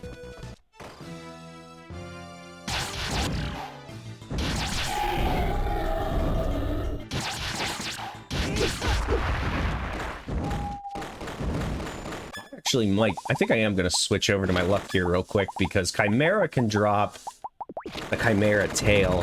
That's really good. Got it. So I actually put a Chimera tail on Zhao Pai's sword. The reason why this is good, show you. So 200 attack.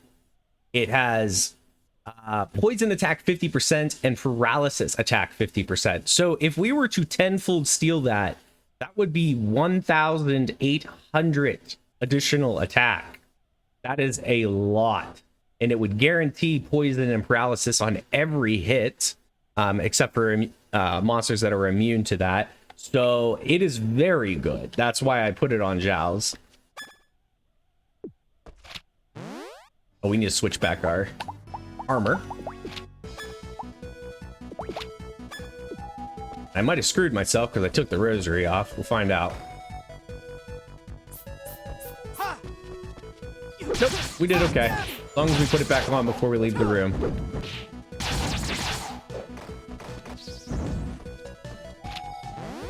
Yeah, the rosary is definitely the way to go. Holy crap. It would have already taken me like over a half an hour to get this far.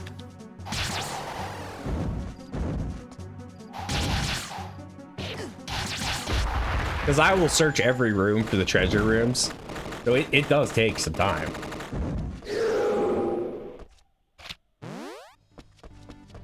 The other thing too, the main reason you're doing this dungeon is to fight the end boss. So at the end of the floor, so this first stage of Sharance has 10 floors. There's a end boss at the end. When you beat it, you get some type of recipe bread plus. That's why we're really here. So why would we spend, you know, over an hour getting through all these floors to get to the end boss for a recipe bread that we didn't want? This just expedites the process. I gotta be careful. This guy can hit very hard. Thankfully, he is distracted. Actually, funny enough, my new armor, he's not hitting that hard.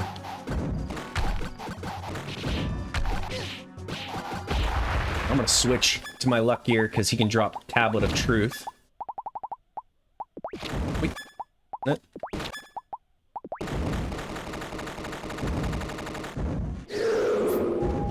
Even though it's not going to be efficient, I actually think I'm going to put a 4-leaf clover in my new Rune Vest, so I don't have to switch out to luck gear.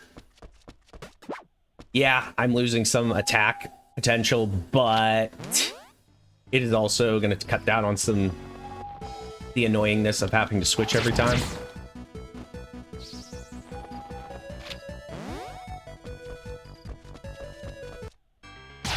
Okay, so this is the end boss of this section of the maze. Holy Jesus, that was crazy. What was that attack?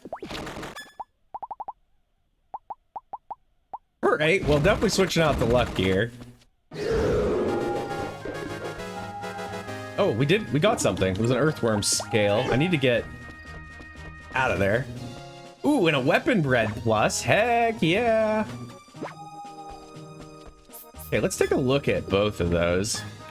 So first off, this is what we are after. Bread plus. So why bread plus?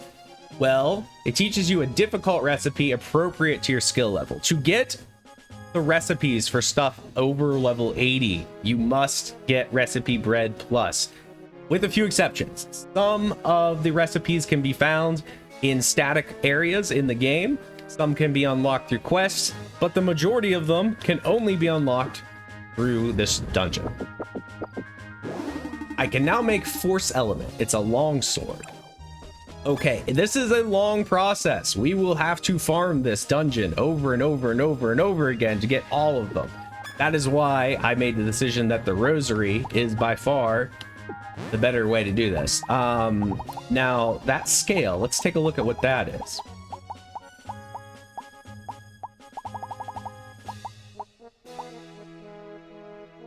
Wow, 300 vitality. So if we 10-folded that, that would be 2,700? Is that right? 1826. Yeah, 2,700 points to vitality. Oh my gosh, that is insane. That is insane. This is an amazing item.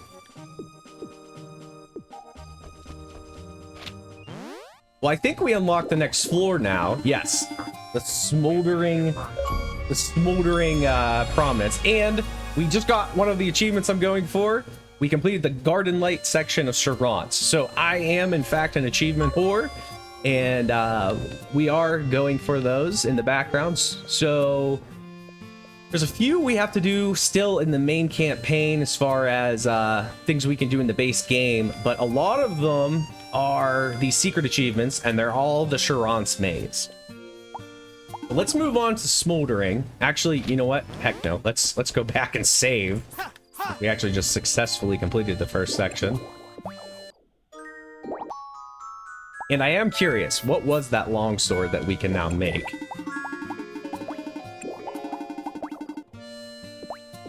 Okay, so Force Element is a level 91 sword. It has 10,000 light element damage. And it boosts our magic by 5,000. So it's a wand and a sword all in one. The only thing we're missing really is the fireworm scale, which I can get blue cores. That's not a problem. The fireworm scale is going to be the fire dragon boss in the dungeon. So that is awesome. Like, that was well worth our time. We're going to move on to Smoldering Prominence. And make sure I'm wearing the right gear.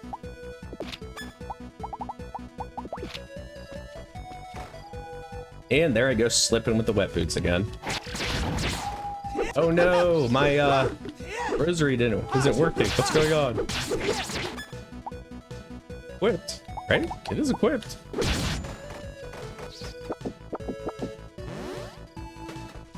Hopefully it works in the next room. I don't know why it's not working. I wonder if I have to actually go all the way back.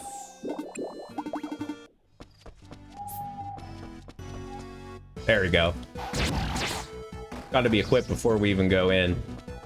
Good to know.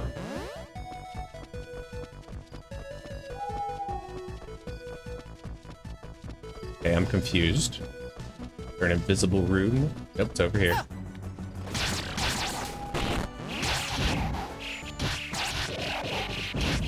Really careful of all those projectiles.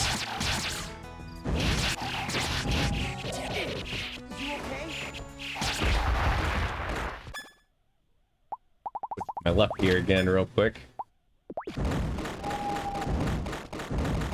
See, like, how much we're switching from, you know, back to the luck gear? That's why I'm thinking I want to just put the 4-leaf clover into this. It's gonna cut down on some, I think you can tame the dead tree boss. You can tame every boss in this game, except for a couple exceptions.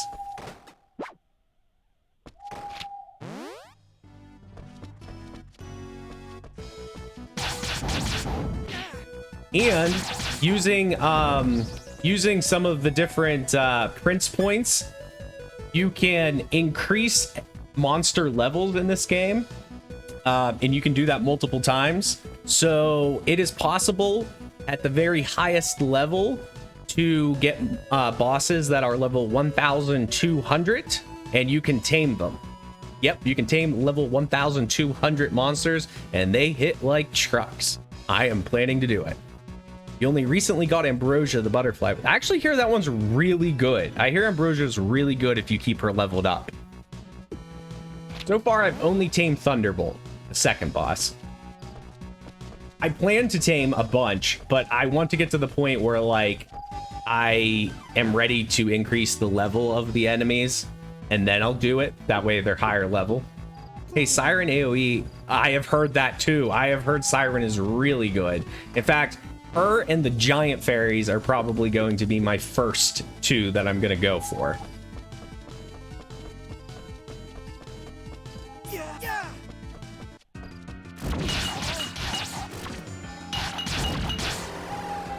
So you fight Siren again here in Sharance, but I don't think you fight her until the very end of Sharance. She starts level 6 though. Yeah, she does start low, but again, once you beat, I know you can do it at the end of part 3 of the campaign, but I think even part 2, you can raise enemies' levels. So like you'll fight her at like level 300 then instead. And then you could raise the level again, and I think a total of 4 times, if I recall correctly. So you don't necessarily have to start with her being at a little level 6. You can lower the levels too if you decide, hey, like this is too much for me. It costs prince points, but you know, you can grind those out. Lots of grinding levels. Yeah. That's, like I said, it's why it's good to do the little trick of leveling them up.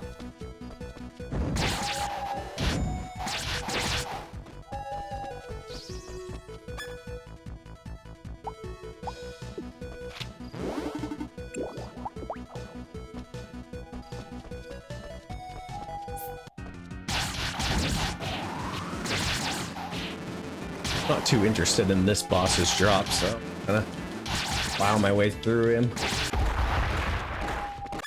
We should have brought some food though.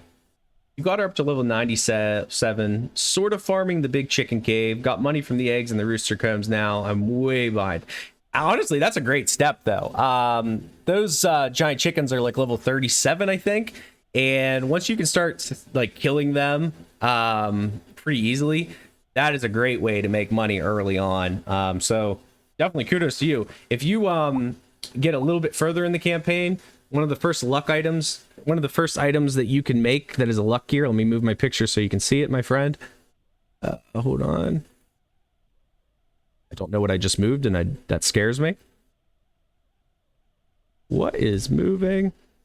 Right here. The luck ring, the happy ring, excuse me. This increases your luck. That is something that will increase the drop rate chance.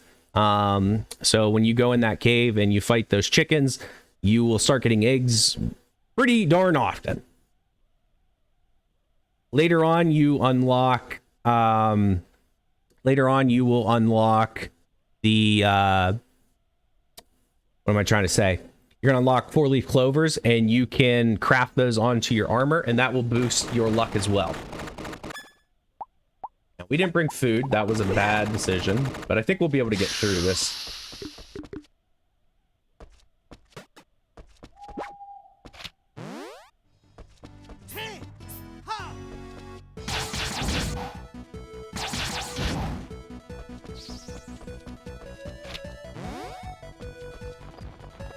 That's about right where I am.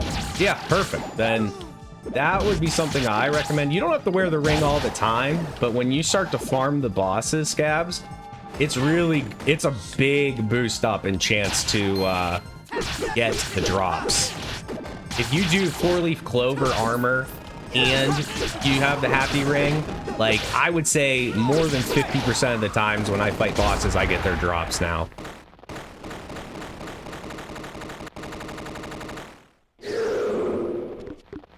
And I don't mean just like their common drop, I mean their rare drop.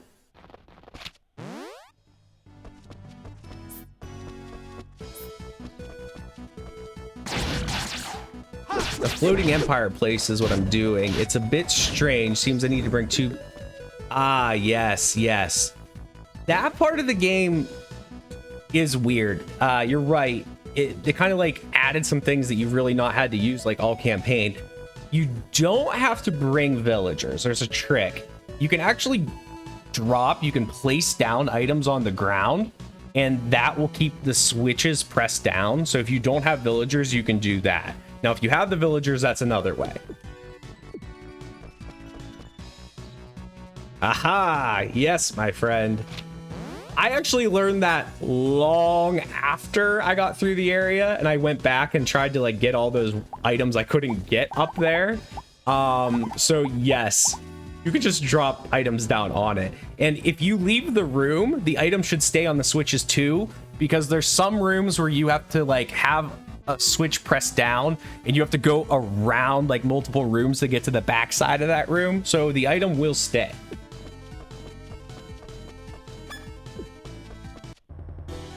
Thank you. You are welcome, my friend. All right, now this is the boss we want the drop from, and let's not die. Dying is not a good thing.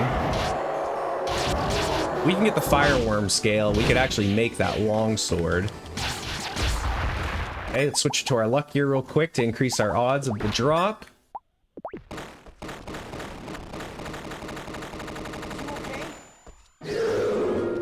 We did get the drop. See what I'm talking about, my friend? Luck here. We got it. Got the drop. Okay. Ooh, I forgot to grab my bread. I almost left without grabbing the bread. All right, so cooking bread plus. What did we learn? Steamed gyoza. Okay. Scab says, saves me headache of leveling more than Forte and building gear. I bring Forte and Butterfly with me.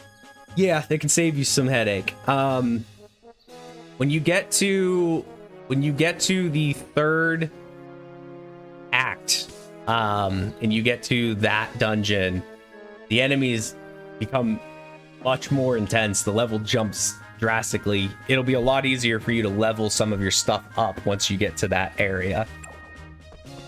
Don't want to spoil you too far.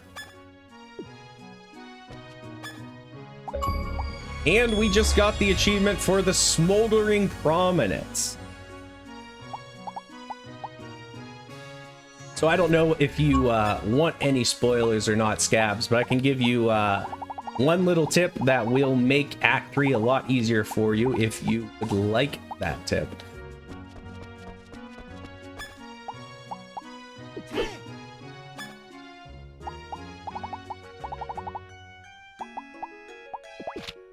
Tips are fine. Okay.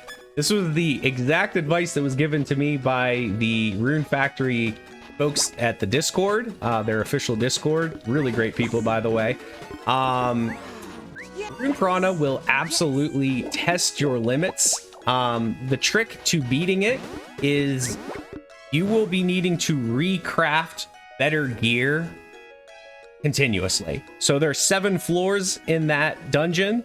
You may not have to make gear every floor, but you're probably going to be making gear at least every 2 or 3 floor. If you feel like you've hit a wall and you cannot get any further, like everything's killing you, you're not doing enough damage, you probably need to grind out the items to make what is then the best level gear you could make at that time. Every floor has different boss drops and monster drops that are new, and those items are used to make a better piece of gear. So don't get frustrated. It's just a little harder.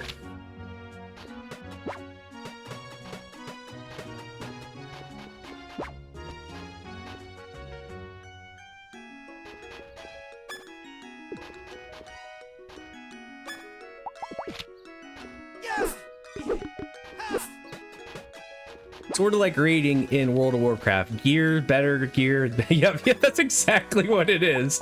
That's exactly what it is.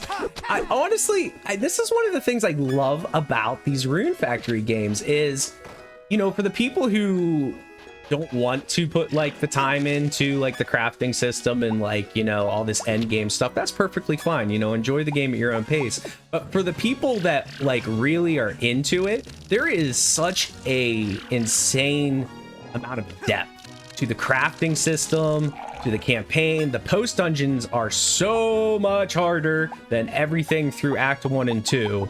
I'm sure you noticed, Scabs, at the end of Act 2, the game got a lot harder all of a sudden, didn't it? Once you got up to that floating empire, things got a lot harder. Well, as hard as that got, Act 3 is going to absolutely spank your butt until you get better gear. Oh boy, we got a bot. We got a bot!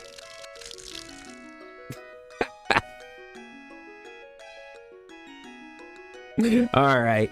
Man, believe it or not, this is only the second time I have had to deal with a bot. Yes. Thank God. Yes.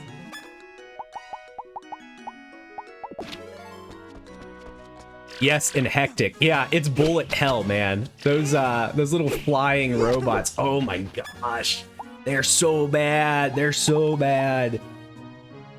The end of Act 2 made me like kind of stop a little bit and do more with crafting. Like I already knew like some of the more intimate crafting tricks in this game, but like I didn't really have to use them at that point. Like the content was easy enough.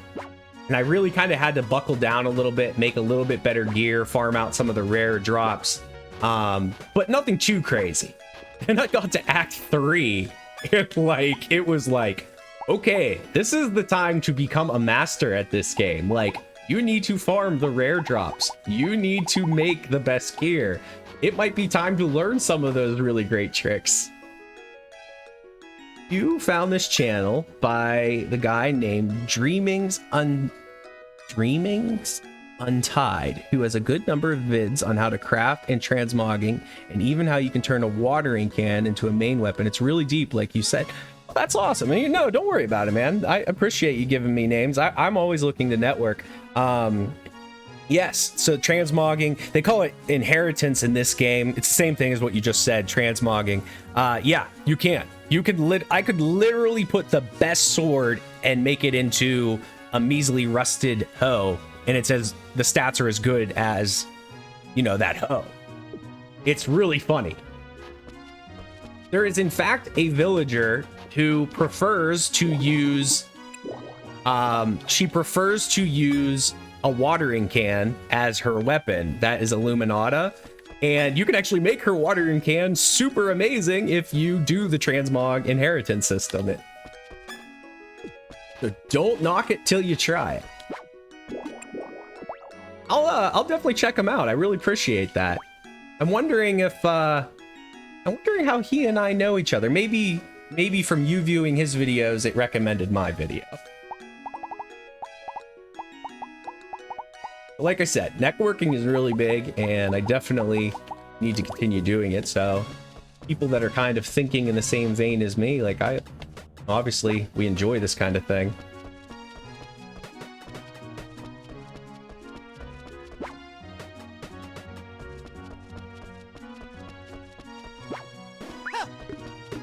No, don't throw the milk. We need milk. Am I out of space? I think that's what's going on here.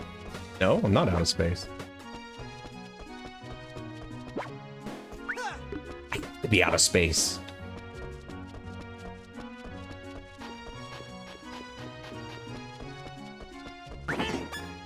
You have more for cows? More than I have so many cows, Scabs. You must not have seen all my cows earlier. I think we counted. I think I'm up to 18 cows. 18 cows.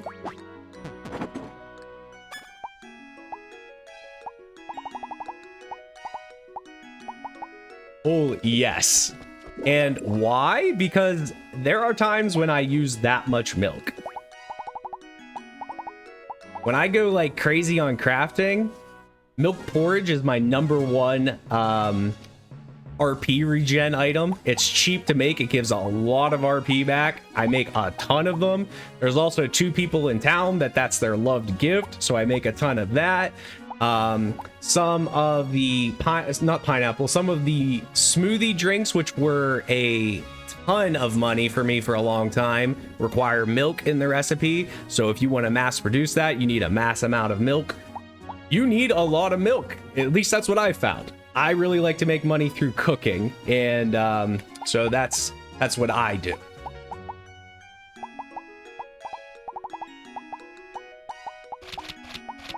You can make money in this game, though, doing whatever you love. If you just wanted to sell your crops, the golden crops are good, but I probably would go pineapples just because you can get them every day. But you can make some great money making medicine. You can make great money making weapons and armor or accessories. You can make money doing whatever you enjoy the most. So I really give this game a lot of kudos for not like bottlenecking you into like one thing. Like Stardew Valley, for example, I love the game, don't get me wrong, but like you get to a point where you can make millions from making wine, so you need to farm. You can't make millions fishing.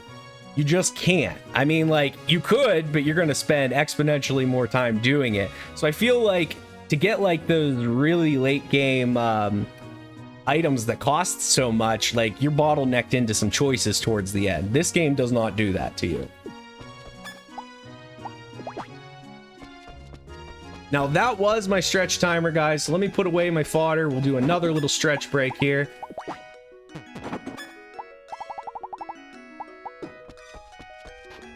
I'm actually surprised, about 2.5 hours into the stream, and my hands are starting to tingle.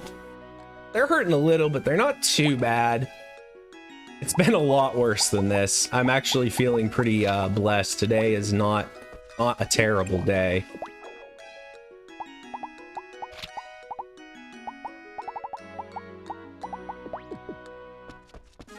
Okay, actually no, we still have golden crops. Let's get those in there.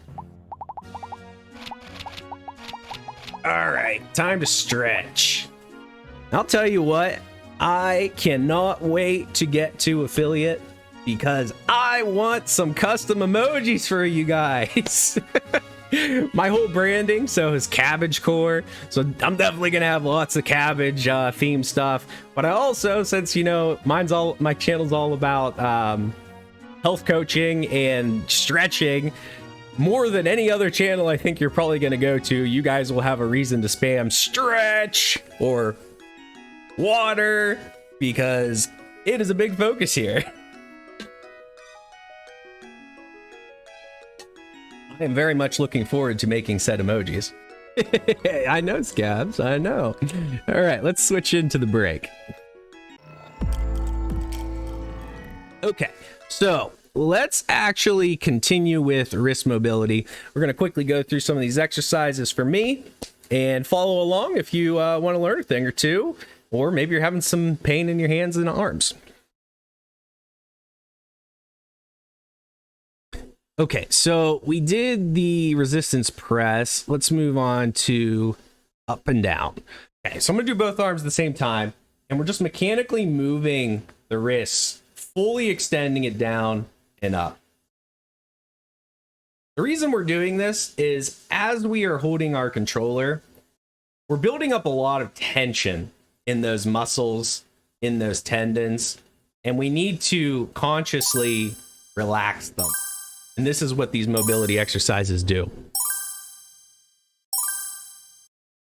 Okay, now we're going to do side by side. So again, just moving the wrists.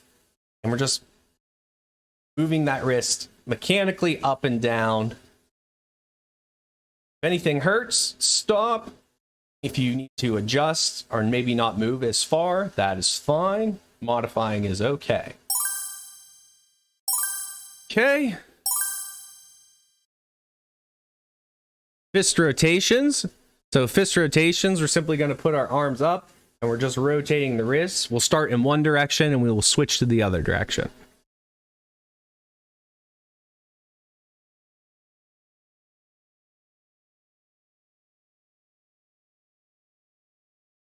And switch the other way. So yeah, you can see, I mean, we're only talking a 20-second timer. These stretches don't have to take you long. But if you're consciously doing them frequently, like I'm doing them every 30 minutes, I'm actually playing the game and not talking to you guys.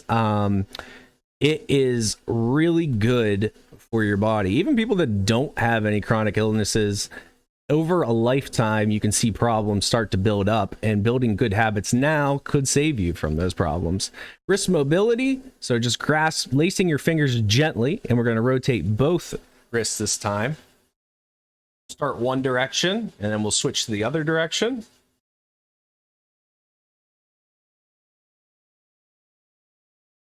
And the other way. I don't know why. I always struggle going the other way with this one. Like my coordination is just like, no, you can't do this. Okay. Let's see if there's another one. Yes, side flickers. Okay, so we're gonna have to do one arm at a time. So you're going to gently grasp this wrist, and you're going to flick side to side. Now don't flick hard. Nice slow flick. Otherwise, you're actually stressing out that wrist.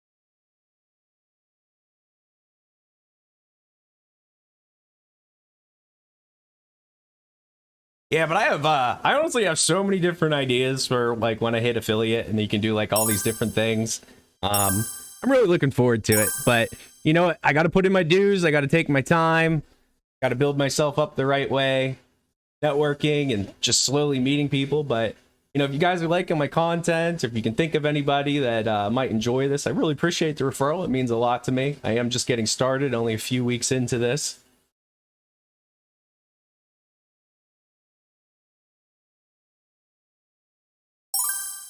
Okay, I want to say that's the last one.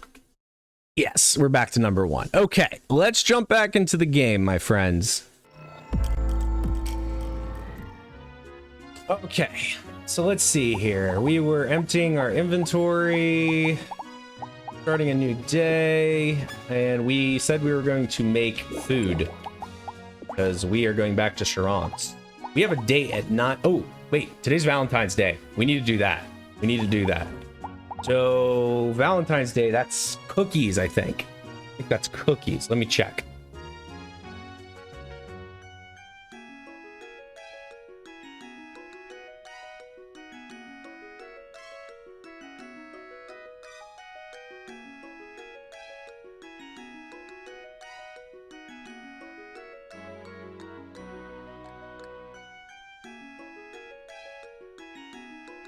Cookies. Yes, it's cookies. If you know there's a way to move pets to different rooms, I didn't see an option for it. Scabs, I want that so much myself. I don't know of a way. I want that so bad. If I could just move all my cows and all my chickens to the same barn, that would be so fantastic. I do not know of a way. If you find something, that would save us both a headache. I couldn't even like figure it out. Like I tried to tame a bunch of cows at one time so they would try to go to the same room, and it worked to an extent. Like obviously you can get 4 in a room, but then sometimes it was putting them in the barn next to it instead of putting it in one of the add-on rooms in the back of the same barn. And I was like, what the heck is happening? I'm like, it's like there's like gotta be some kind of method to the madness. Hold on, let me look up.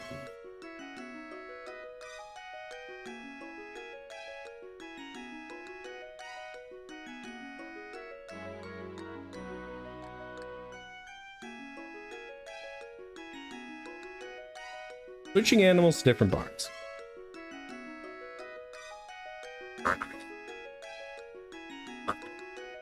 Oh, okay, there might be a way. There might be a way, Scabs. Hold on, I'm gonna test that to make sure that actually works. I'm gonna take off these boots. This slipping's gonna get crazy.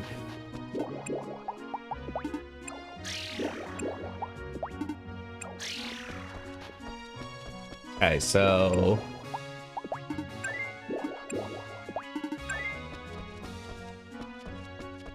Okay, according to what I just read, if you take an animal along with you and you walk them into a room that has a space, you can drop them there. You can tell them to go home and they'll actually stay. Okay, it looks like I have one space in this room, so let's see if that works. Oh my gosh, it works. That's how you do it. You take the monster with you, put them in a room that there isn't monsters. So like what I'm gonna do now, I'm actually gonna start to reorganize these, and oh my goodness, I'll put all my cows in one barn and all my chickens in one barn. Oh my gosh, thank you for making me look, Scabs, because I really couldn't find a way either. 1, 2, 3. I think this room's full. Yeah, it's full. I couldn't tell if that cow was following me or not.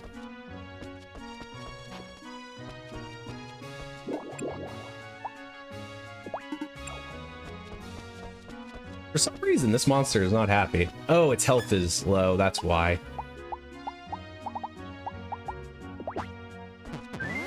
There you go. Actually, I'm gonna take you out of here. I think one of my followers before told me, Scabs, that he said something about, or she said something about pinning my videos. Because they learned a lot of really good stuff that helped them in their game too. I'm not entirely familiar with how they did that, but if you're familiar with what that means, then try that. Okay, it is Valentine's Day, so let's definitely start making up a bunch of cookies. Oh, you know what though? Oh no, I need to buy flour. Please be open. Oh, thank goodness it's open. I need a lot of ingredients. Actually, let's just buy 4 stacks. I think I really need much of anything else, but it doesn't hurt. I'm gonna be baking, so some sweet powders. Please come again.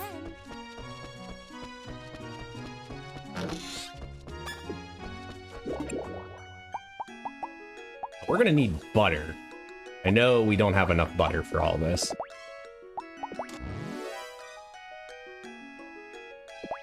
So, something to keep in mind, just because you're playing the male character doesn't mean you can't give cookies to the male bachelors in town. In fact, you can give cookies to everyone today. And actually, it does give bonus affection, so it's an easy way to get that affection up a little faster. You get some really funny dialogue in this game too, though. Like if you're a male and you give it to the man, they're like, are you a girl? And you're like, no. They're like, oh, okay. They're like, I like you too.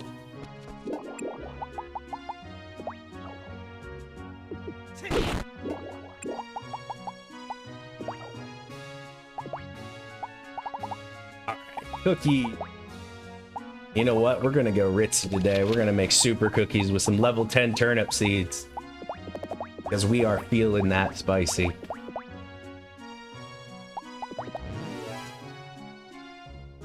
All right, we got 17 cookies. The thing to remember too is we're probably gonna get some cookies back as gifts, so see what Mr. Volcanon has to say. Basically just letting us know we need to give those cookies in.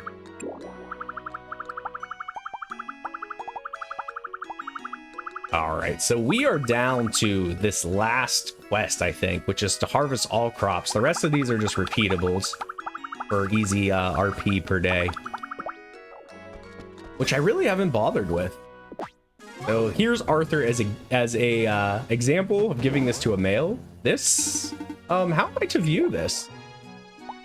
You're special to me. Just a seasonal greeting. I mean, it really doesn't matter what you pick. We'll make them feel awkward. We'll say you're special to me. Thank you. I'm very flattered. That was meant in jest, correct? Some of them have even more funny dialogues, though. Strange presence, my lady. Well, there's no point in overthinking it. Thank you. Hey, say something. What do you want me to say? Come now, spit it out. Leon's so intense. I like him. For me? Yeah. From you? Yeah. Well, thanks. Making people feel awkward is so amazing. That's like my thing. How very thoughtful. He's very honored regardless. Oh, Venti has not been around, so... Am I playing the part of a girl today? Oh.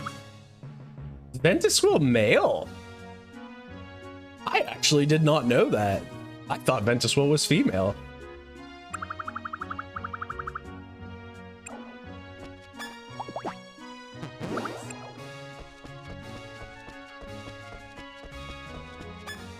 So far, nobody has gifted me a cookie back. I will save it for my after-dinner dessert. See, Vishnu doesn't care. I wonder if they're not as shocked because I've done this in past years. Thank you.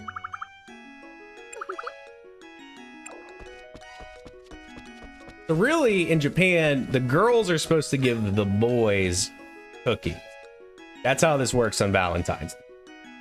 But us giving a girl a cookie on Valentine's Day is basically us just being, it's kind of looked at as a little bit aggressive, but not in a bad way. Like it's a real, like if you give a girl a cookie on Valentine's Day when they should be giving you, like sometimes that can like start really positive things for you because they know how serious you mean it to be.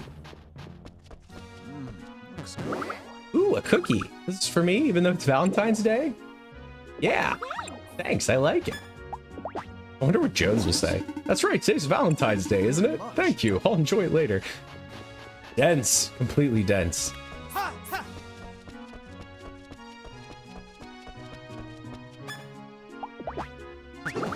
Cookie, that for me? Thanks. Wow. Don't worry, Jalpai, 19 o'clock. I remember right now and I will inevitably forget. You're making me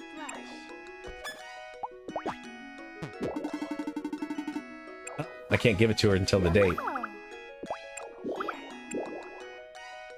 Here, have some. Oh, I actually have to talk to them to get my cookie. Okay.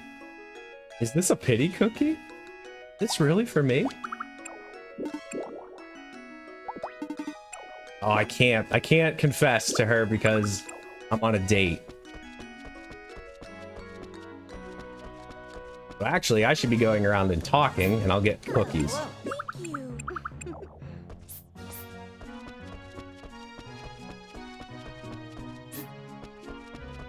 Now autumn, the season of art. Okay. Here. Hi. Everybody I can say, is this a pity cookie? Yeah. See ya. That's true. I see. I mean, I am dating half of a town. I don't think it's a pity cookie.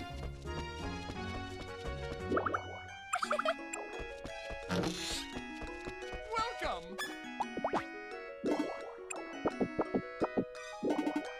I almost ate that cookie. Maybe I did eat that cookie. Is this a cookie? You're special to me. This is the happiest day of my life. Oh, Porcelain.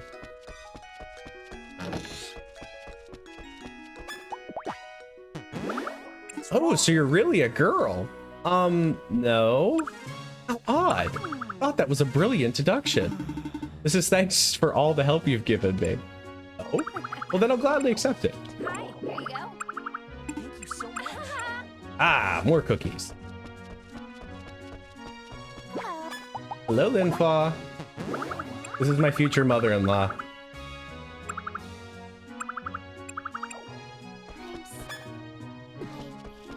You give me your cookie today, Clorica? Yes.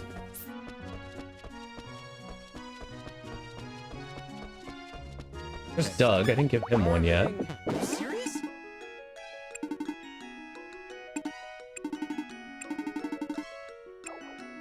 Hey. Doug feels very awkward. Hello. Hello. Yeah. My name is Bill. You should try using it. I will when I like to. Yes, yes. It is. Yes. I appreciate it. No, no. Hey. Hello.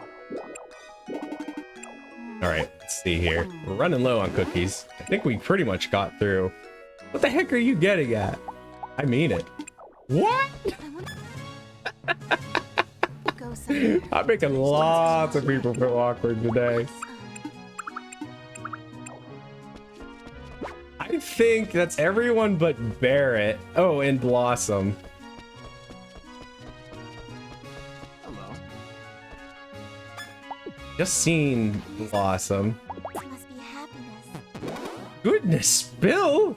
Are you really a girl? What's wrong? No. Oh dear, is that so? I must have been confused. After all, you gave this cookie to me. And you're so darling, I thought you just had to be a girl. Thank you for the cookie. Alright, I don't know where Barrett is. Wait, he's in the bottom right. I just saw him.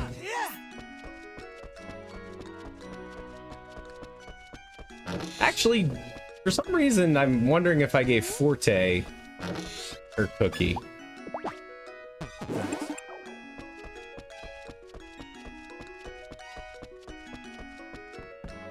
Hello. Hello. Hello. Thank Thank you so much. Yeah, she just gave me one, so I'm not sure if I gave her. Thank you. Nope, I didn't. Good thing I did. All right. Okay. That is everyone. Hey. Good afternoon. Whew. Quite a day of gift giving. All right. Well, we have 4 hours to kill before we have our date. We definitely need to do that.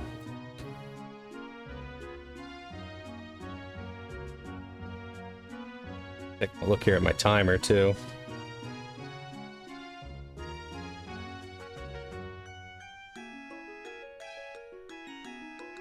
Still got time. Okay.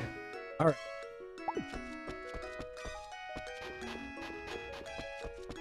Maybe I'll just I know one thing I want to do. I keep saying I'm gonna do it, so I should just do it. I have to put a 4-leaf clover on my chest plate.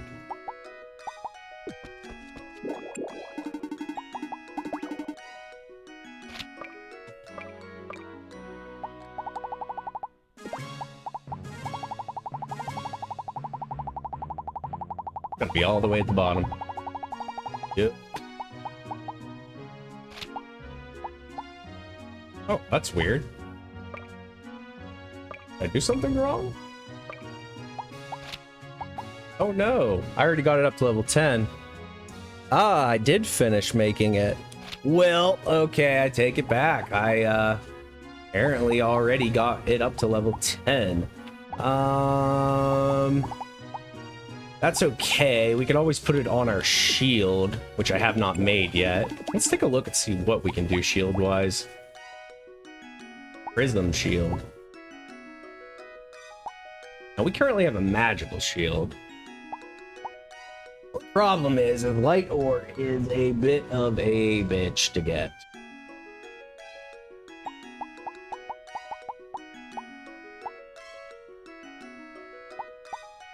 We'll probably wait for Bread Plus there then. Really don't have that much time to kill. We do need to go to our wilderness farms.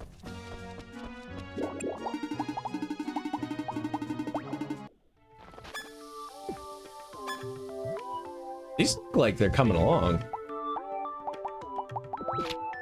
Oh, they're done. Nice.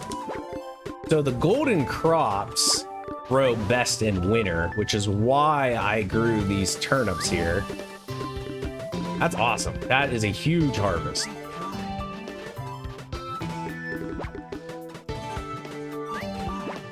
Oh, so much gold. So much gold. This is amazing. We're actually getting refunded back quite a few seeds, too. Better start picking them up. They're starting to disappear. Wow, some of these are level 5. Level 5. We jumped up 5 levels. I did it.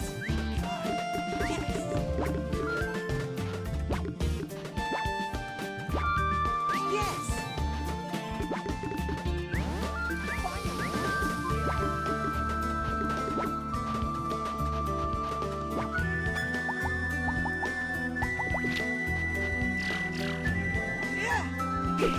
So we have everything we need to make gold juice except for the emery flowers.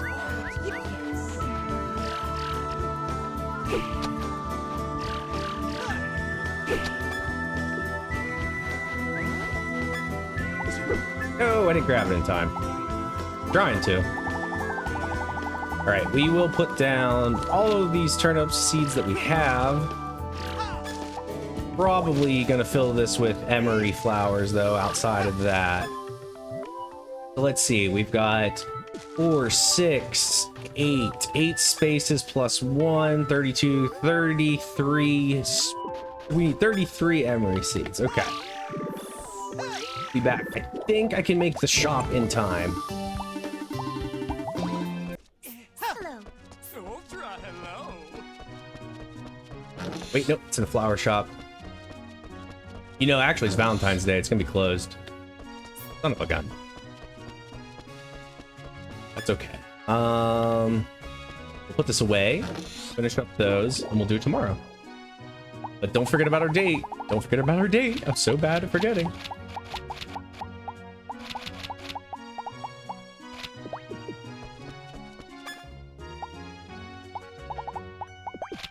Only got not even 2 hours, hour and a half to kill now.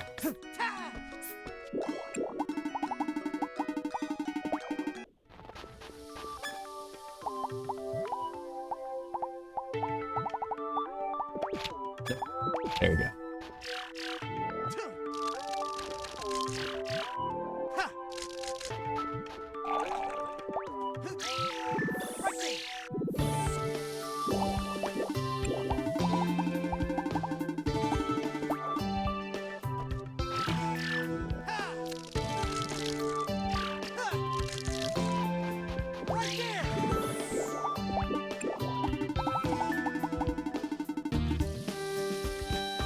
Springfield, that's the one I'm getting.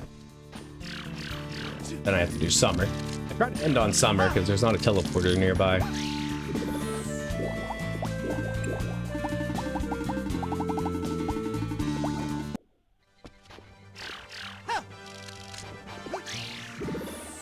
And it's almost time for our day.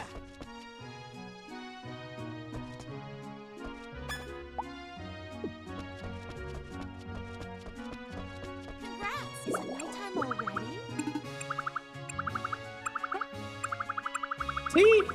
Ventuswell is a girl. She's giving us a cookie. Only the girl will give a cookie. Thanks. So why did she get all weirded out when I gave her a cookie?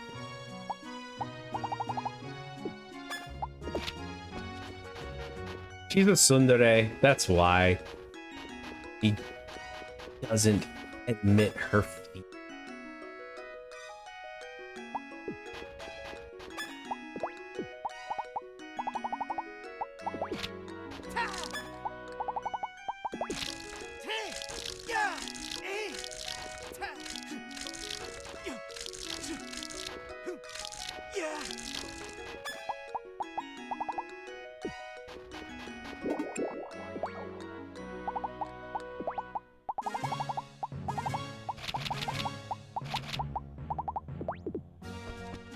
I knew you'd make it.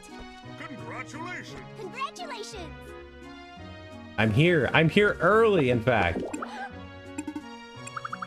I wish you wouldn't surprise me like that, yes? I wasn't really trying to surprise you. Anyway, are you ready, darling? Ready for what? For this! I'd be really happy if it accepted this, yes? A cookie? Yeah, it's one you made yourself, right? Mostly.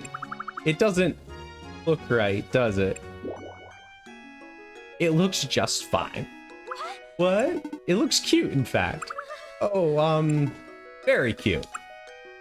I see. Anyway, thanks, Xiao. I'll definitely enjoy it. Thanks. I'm very happy you... Oh, yes. And then she just runs away. That was our date.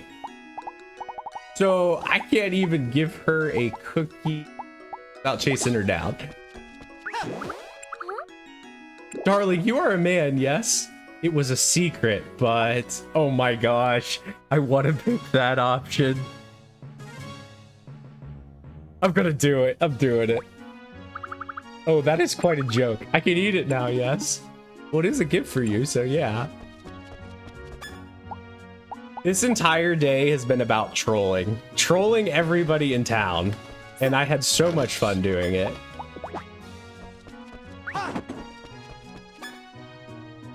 Now, speaking of which, now that we have finished trolling town, we can actually ask her to join our party now. Wow. Are you tired? No. Let's go on an adventure. Okay, now let's bring one of our monster friends with us and we can delve into Sharance again. What am I looking for? The pineapple man.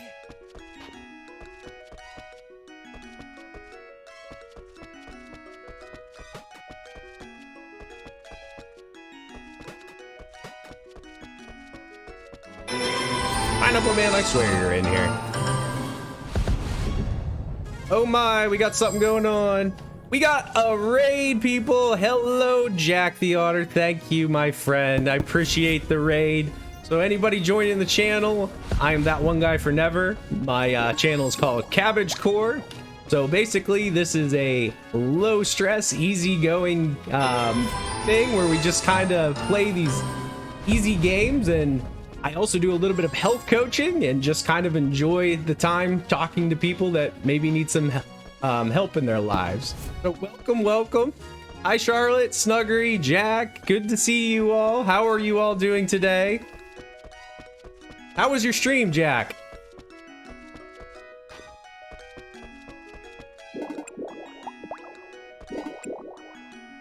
Hello, Boone. Hi. I am sorry, Jack. It seems that my times, I keep wanting to raid you, but it seems that I keep streaming around the same time as you. So my apologies, my friend. I will one of these times. All right, so let's see here. We're gonna make some food. Do not worry about it, friend. It happens. I promise, though, I will give back. I really appreciate all your guys' love. It means a lot to me. But how was the stream, Jack? Were you playing some DVD today?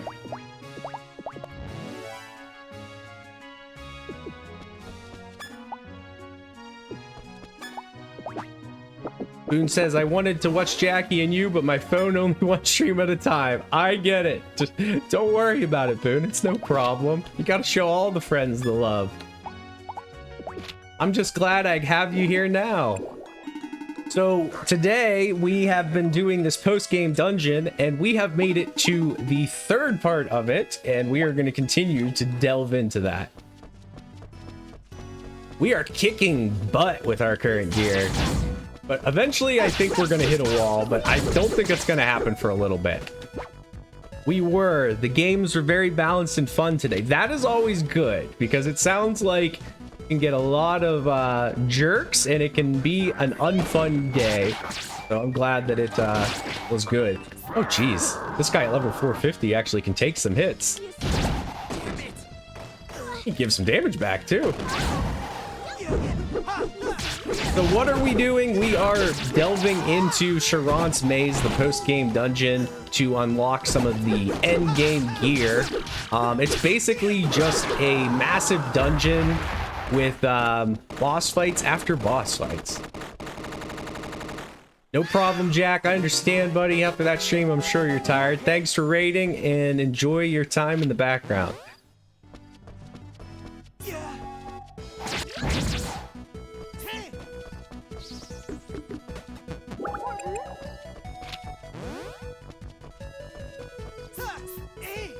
So the fire dragon was the end boss in the last floor. I wonder if it's going to be the water dragon this time.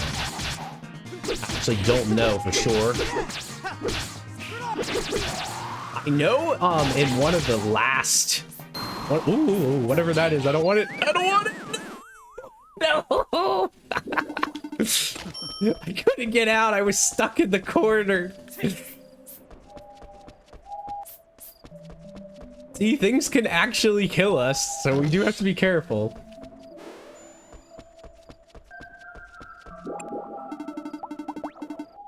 That's all right. With this rosary on, we can jump floors pretty fast. Thank you for the onion, my friend.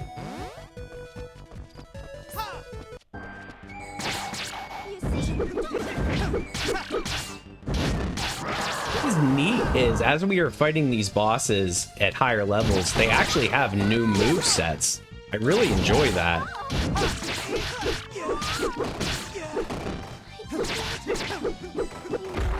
Thanks for spreading the love, Boone.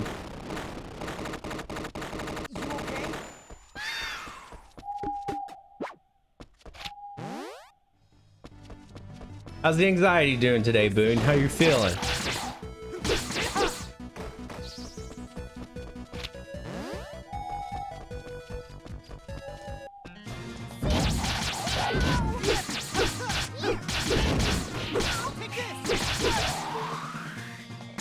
No, Jalpai's down for the count. Oh crap! No, that was the attack that crushed us. I didn't realize it was this boss. There's that brain fog, man. My anxiety's doing good. I just have it from time to time. That's good. I'm glad to hear it. I need to watch out. I gotta watch out for this attack. Oh my goodness. That's so hard to miss. I need fast step boots, I feel like, or rocket boots. Alright, I'm just gonna try to kill it as fast as I can. Wowza, that was intense.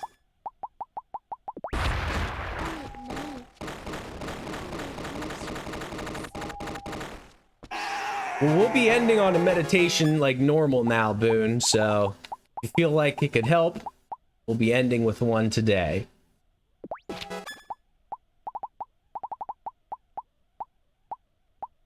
Actually, I'm gonna put on my wet boots so I can start critting.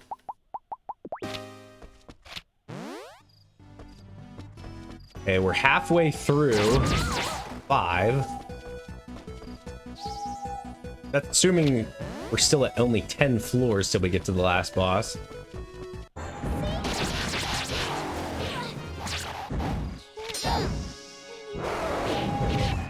Oh my goodness, oh my goodness, oh my goodness. I need to get back. I need to get back. I am stun locked hard. You okay?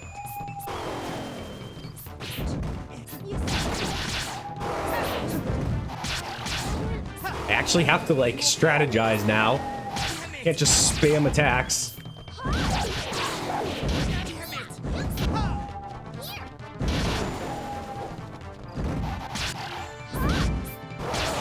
Okay, we got one down.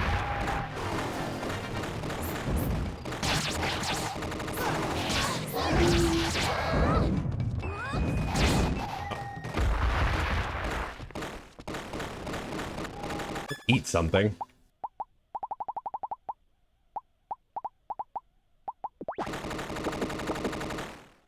Okay. A lot more rune points again. This is actually starting to get pretty hard.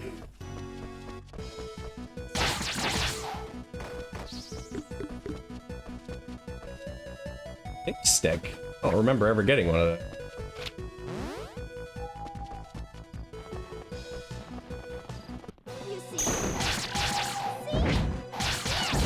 I might actually need to start bringing the elemental resistant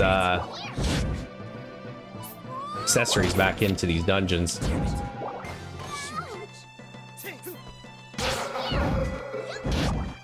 Ooh, that attack will kill you.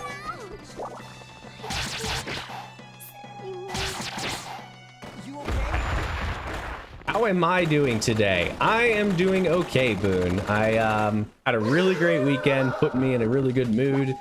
Hands are only moderately hurting today. Not too bad, actually, for me, especially considering the flare-up. So I'm feeling good, feeling pretty good. But I think we will probably be ending stream here in a little bit. We've been going since 1 o'clock, so actually this is not too bad for me. Okay, so it is the Aquaticus dragon. Oh my goodness. There is a lot of AoEs on the screen.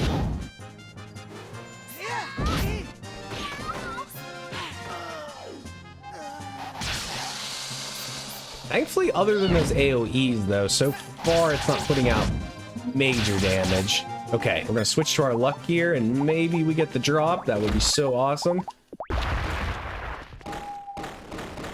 By the way, thanks for asking, Boone. I appreciate it, man. We did get the drop, the dragon fin. Okay, and we got a cooking bread. Stew. Okay, we should get another achievement. Woo! Deep Water Shrine. You cleared Deep Water Shrine in Sharance Maze. Okay, now we have our first cooking bread recipe was in the steamer. Steamed gyoza. The steamed gyoza. Wow, that does a lot of really good things for you. Here, let me move my webcam so you guys can see this. The steamed gyoza, that recovers a lot of HP, all of your, that recovers all of your HP, a lot of your RP, and then that gives you a bunch of resistances. That's pretty nice. And actually, it would sell for 9,000, which these are really cheap ingredients. So this is actually a really great recipe for money. Now, the other one we learned was, I think it was Union Stew and Stew. Oh, we also learned the curries. I remember that. So first starting with Stew. The Stew sells for 12,000. And other than the milk, again, this is a lot of really basic ingredients. So that is awesome. Ultimate Curry. Now, I knew Ultimate Curry was a good source of money. I've heard of that. The hardest thing to get in here is golden turnips. So I probably wouldn't make Ultimate Curry. I probably would opt for the gold juice anyways. But Royal Curry is even better, but we need an emery flour. Again, probably wouldn't bother with the emery flour. Why waste the time growing the emery flour for 50,000? Or excuse me, 500,000. Okay, that's a difference though. But we can still make 16.4 million if we sell the gold juice. Not bad. It's not bad. I'm glad you're doing good besides the flare-ups. Yeah. I mean, like even when things are bad, we just kind of have to do our best and, look at things in a positive light and just hang in there. That's all you really can do. Now, the grilled snapper, I don't remember having. Maybe this was a recipe I found. Salted and grilled litter snapper. That would sell for 30,000. Interesting. Okay, we're getting like a lot of really great end game options at this point. I have a feeling the next floor of Sharance Maze is going to obliterate us, but we will find out.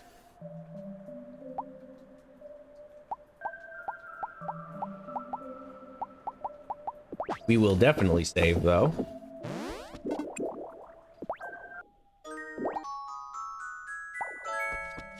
And actually, let's try to remember to bring Pineapple Man.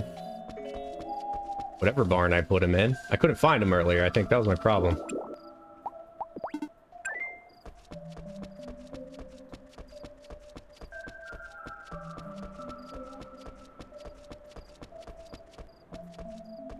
Okay, so we now can go to Dragon Ruins.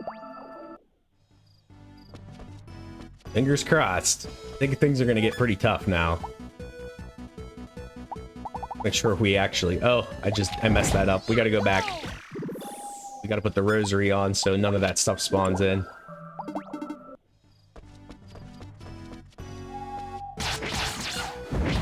Okay, so enemies are up to 475 now.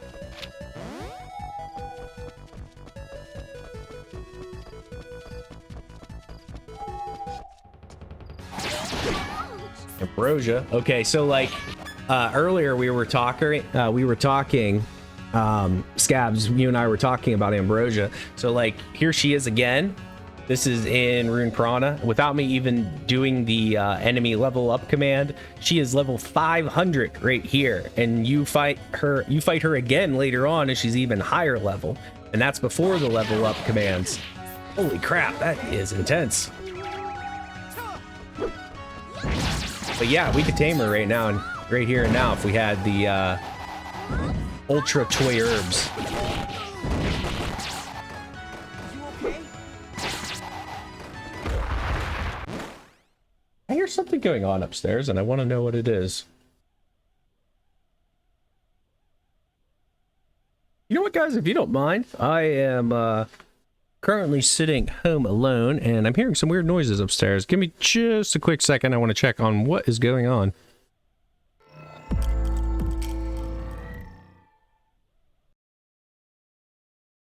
Delivery subject to availability. Additional terms apply.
All right, I'm back.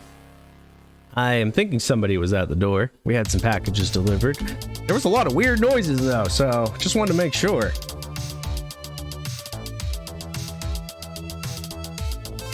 All right.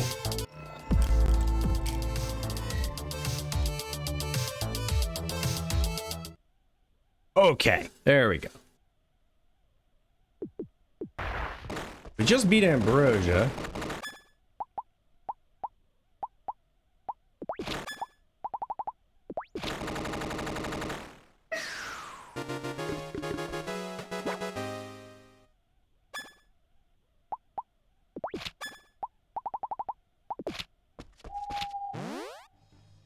Hey, what floor are we on? 3. Damn it!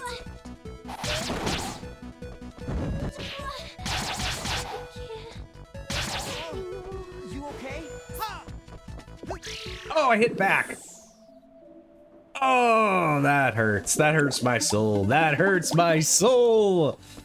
Oh my goodness, I cannot stand when I do that.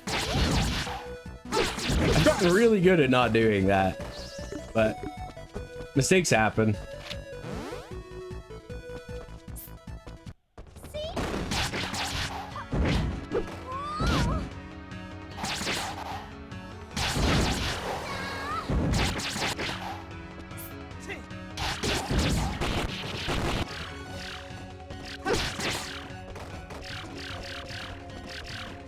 Oh, she's healing. I'm like, why is she not dead?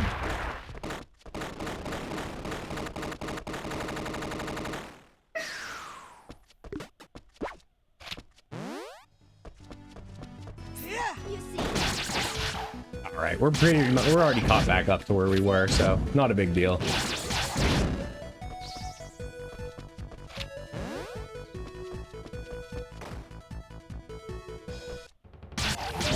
All right, so Thunderbolt. See what his new movesets are. Now, Thunderbolt was very aggressive as far as the boss goes. And he had multiple stages to beat him. You okay? The only boss that does that.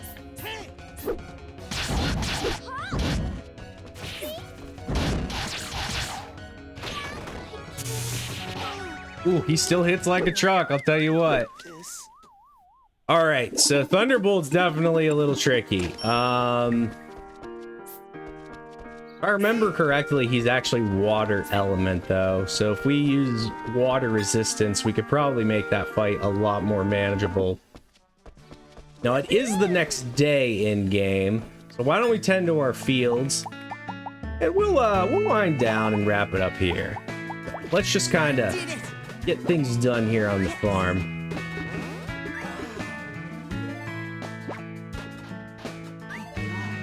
So this is the Rune Factory Frontier game music we're listening to right now. It's unlocked with Prince points. I'm kind of just wanting to hear what all these different soundtracks sound like.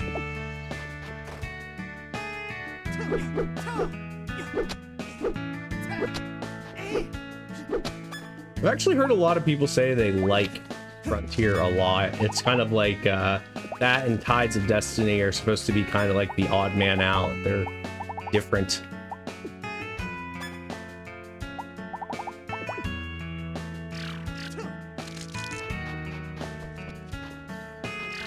Though I have heard Tides of Destiny is a little divisive. Some people really love it or they didn't like it at all. I tend to like those kind of games because that means they're usually weird. They break the status quo of games of their time a lot of times. Yes.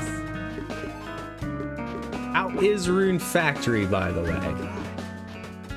Oh, in general, I'm loving it. I'm loving it, Boone. I'm loving it. I haven't played any of the other titles myself, but this game's going great. I mean, I've enjoyed every minute of playing this game. Like, it has been a very fun journey for me learning to play Rune Factory, and I'm so glad I finally took the time to do it because it's just like one of these amazing little hidden gem games that I don't feel most people know about. You may have heard of it,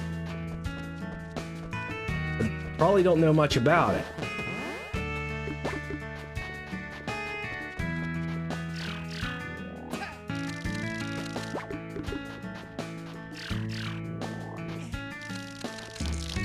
There was another, that was not a farming or a life sim game, but another hidden gem game for me.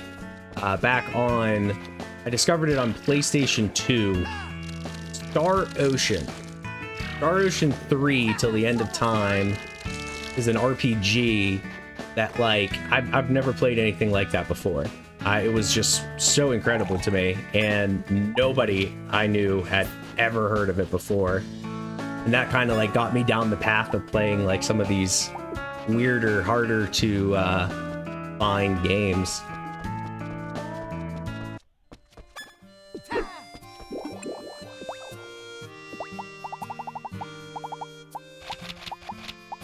We have a lot of golden crops now.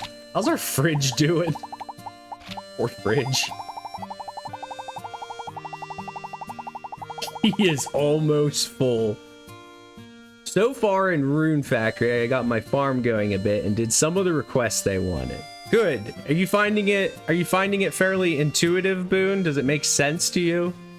Not too confusing?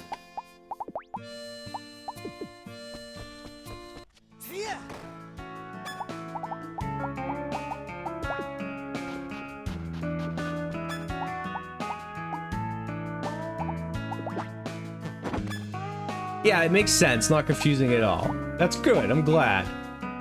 I think sometimes when people see this game, it's easy to get overwhelmed, but the thing to remember is they teach you like this game like one step like at a time all the way. So like if you're ever overwhelmed, then just need to take a breath and maybe read some stuff up online on the wikis, because it's not that confusing. Really not. The hardest thing to understand is the crafting system, and you don't even need to go that intense on it until you get to like the very end of the game.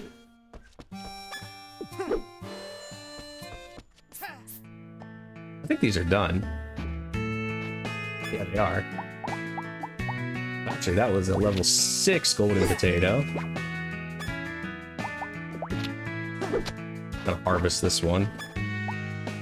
We got to level 7. We're getting our crops to level 10. We're going to 10. 10 is the goal for all of our crops. We're getting there, even on the golden stuff.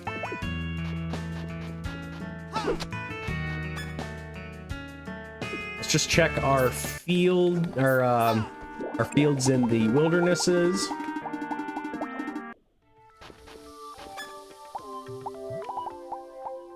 Yeah, that's right. We got to buy some more seeds. What did I say? 33? I think that was the number I gave. Do that before we forget.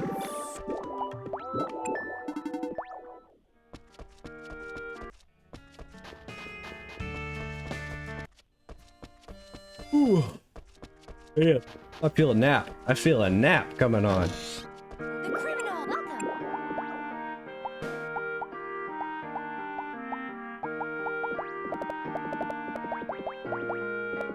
Oh my goodness, so much money. We are almost out of money. We are dirt poor again, people. We are dirt poor again. Down to 200 grand. That's really not that poor, but for the stuff I need nowadays, that's really bad. But as soon as we get the emery flowers, we'll be okay.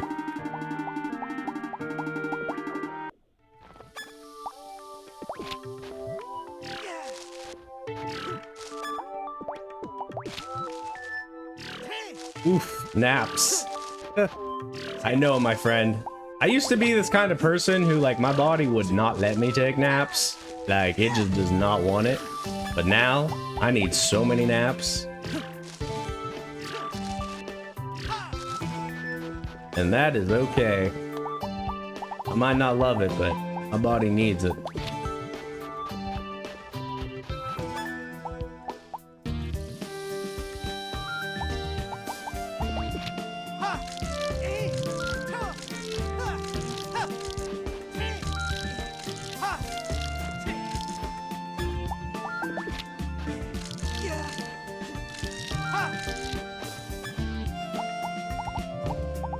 You know, I heard this interesting analogy about living with chronic illness, and us talking about naps made me think about it. So the analogy was this: having a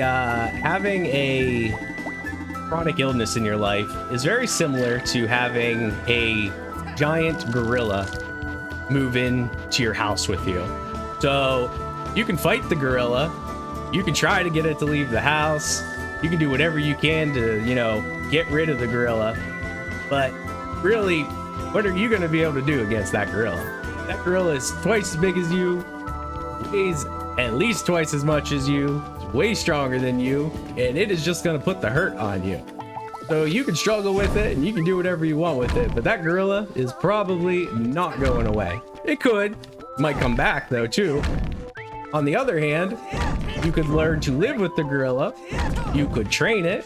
You could learn to try to make it happy. And even though you don't like the gorilla, if you take the time to train and manage the gorilla, you might be able to take the gorilla with you to work. You may be able to take the gorilla with you on your social activities. So, whereas you're always just fighting your disease, you should learn to work with it and listen to your body, because in the end, that is what's going to ultimately help you. Just accept the things you can't change. Things do start to get better.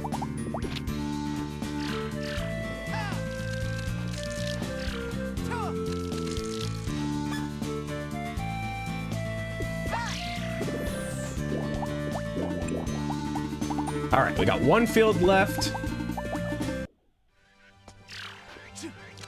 Excellent.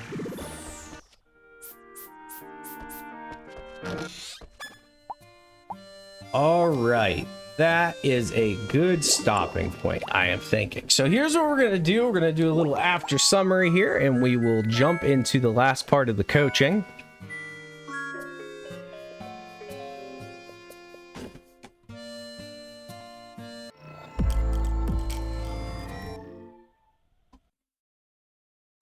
Okay, so appreciate you guys staying in here with me. So yeah, we got honestly pretty far today. We managed to get to the 5th part of the Sharance maze. I'm actually pretty impressed by that. I didn't know how far we were going to be able to get, but we're doing really good. It is starting to get pretty hard though. The bosses are hitting really hard. I think we're probably going to have to start farming the recipe bread pluses on the lower levels so we can get better gear. Better armor would help too. It looks like the bosses that are really kicking our butt right now are hitting hard with elemental attacks, so some elemental resistance. There's actually some really amazing tricks to get your elemental resistance all the way up to 100%. So we could stop taking elemental damage entirely. That would be probably a really good thing. What else? Yes, little Navi's come down here to love on me too. Hello, little girl. How are you? Say hi to everyone. Again. Hello. Hi, hi, hi, hi. Yeah. So, anywho, we are continuing to get those relationships up. It's going to take a while. Getting them to level 10 is a very slow process. Boone says, yeah, I'm trying to accept what I can't change most of the time. I mean, that's good, buddy. That's a good attitude. I'm not the kind of person who that's easy for. It took me to go through a lot to accept what I am going through is not going to change, and I just need to learn to live with it, work with it, and make the best out of it. Little girl, why don't I put my thing up and you can lay down here. There you go, my darling. Okay. So this week is going to be a little bit weird for me as far as my schedule, guys. My family, my parents, my sister, her boyfriend, my wife, and I. My parents are taking us on a little vacation to the beach. I'm actually I'm not gonna lie, I'm really excited, but I'm also pretty worried. I've never traveled at all since I've really had my health decline this severely. I'm sure it's gonna be good. I'm sure that when I'm in the atmosphere, I actually am gonna feel a lot better, but just getting through all the stressful parts, the airport, the driving, like all that I know is going to be really hard on like my back and stuff. So I a little worried, but I think it's all going to be fine. It's probably just going to be a rough first day until I kind of rest hard. But I am very much looking forward to it. I'll be poolside, just taking in the sun. The sun only gets to see this body like once a year. I'm completely a vampire, so I will burn up to a crisp when I come back. But yeah, I'm very grateful my parents decided to take us on this trip because my wife and I haven't really gotten to do anything for years. We really don't do much. We work really hard, but we don't make a great deal of money or anything like that, so we just kind of enjoy the little things in life. I actually am always envious of my European friends. Vacation is actually a much bigger thing over there. They get a lot more time off of work, and like traveling is a lot bigger thing, so that always makes me envious. I would love to do that. I'd love to travel. I love doing that. But here's what we're gonna do, guys, as we go into the last part of this stream. So I mentioned earlier in the stream, as part of managing our flare-ups, rest is really important. And I said, instead of just sleeping, like we don't always have to sleep, resting is simply laying down in a very relaxed manner. We don't manage to fall asleep, but we're in a very restful state. That's actually half as effective as sleeping. Well, in that rest state, something that I like to do sometimes is meditation. And we are going to end with a short meditation. This meditation is directly designed for helping us manage pain, and it can help us manage pain during a flare-up. So the first stage of this meditation is going to be relaxing, and then it's going to move into mindfulness, which is recognizing where the pain is in our body, recognizing what sensation it is, and then it'll start to tie into and finish up with having us minimize that pain in the body. And that can be a really powerful tool. So let me start up the meditation. Now, for this meditation, like many meditations, you're meant to be in a relaxed position, whether that's sitting in a very comfortable way. I prefer to lay down when I can. I won't be able to lay completely in this chair, but I'll be able to lean back pretty far. So what I would recommend when I put this meditation on, adjust your volume. If you want to follow along, adjust your volume to a point that it's soft and quiet. You can hear it clearly, but it's soft and quiet.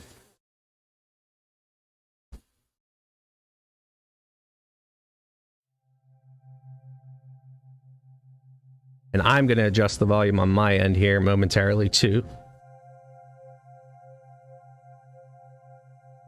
Allow yourself to settle. This particular visualization is not about a certain style of posture. This is about pure comfort. So find some position that allows you to be as comfortable as possible.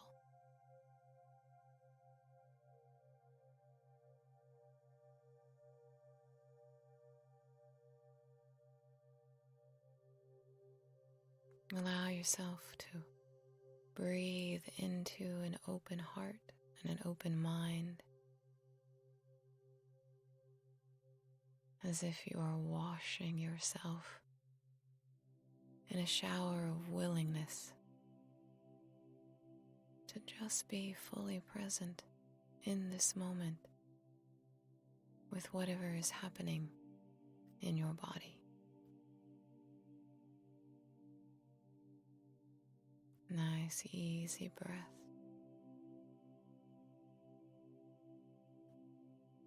Allowing yourself to relax as much as possible.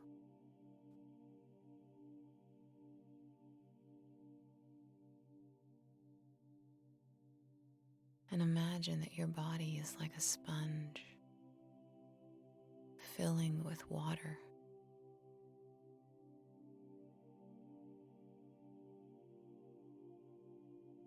With every breath becoming heavier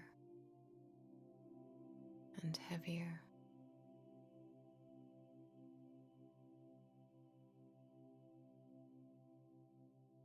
Muscles relaxing, shoulders dropping, settling even deeper into the support beneath you.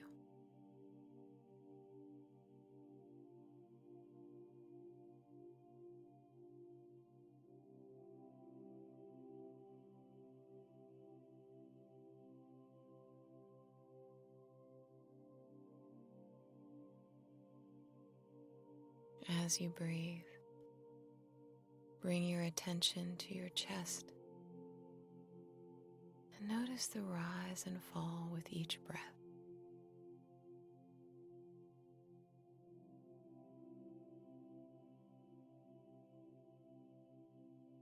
See if you can become aware of your heart.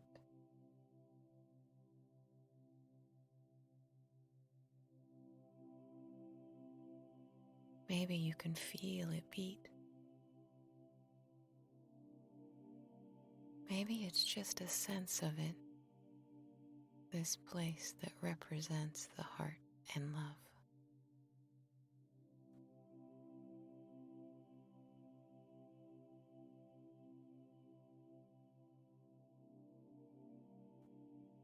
if it feels right and comfortable,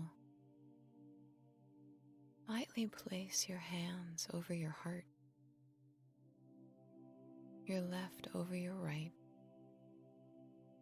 and breathe.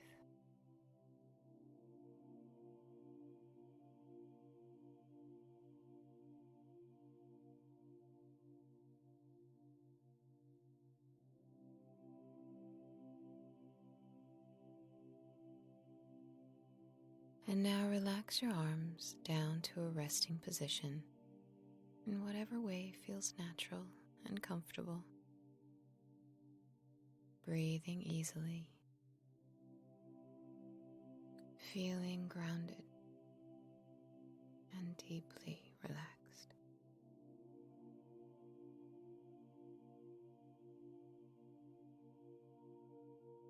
Slowly bring your focus inward, relaxed and fully present in this moment.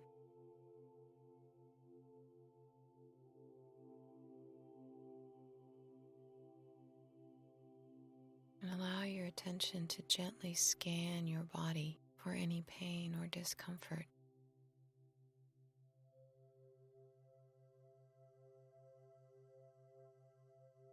Maybe there's somewhere in your body that aches, and your awareness is easily focused there. Or perhaps the pain is emotional and deeper than the body. Notice that and just breathe.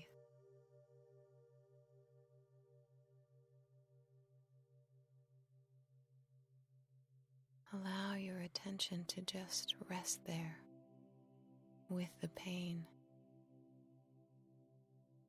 Don't try to change it.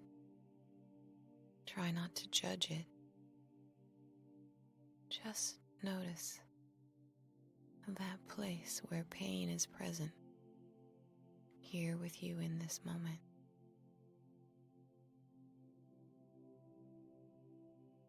And if that pain pulses, seems to have a heartbeat of its own, allow yourself to breathe in time with that pain.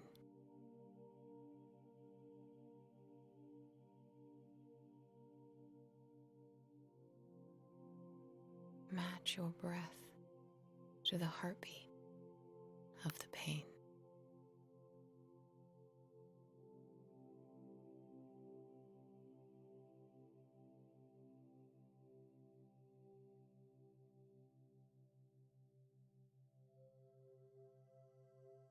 And with your next breath, imagine that you are pulling that fresh, pure air into your lungs and sending it to that place in you that hurts. Pull the air of each inhale deeply into that place.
Apologize, guys. It looks something is happening with the meditation.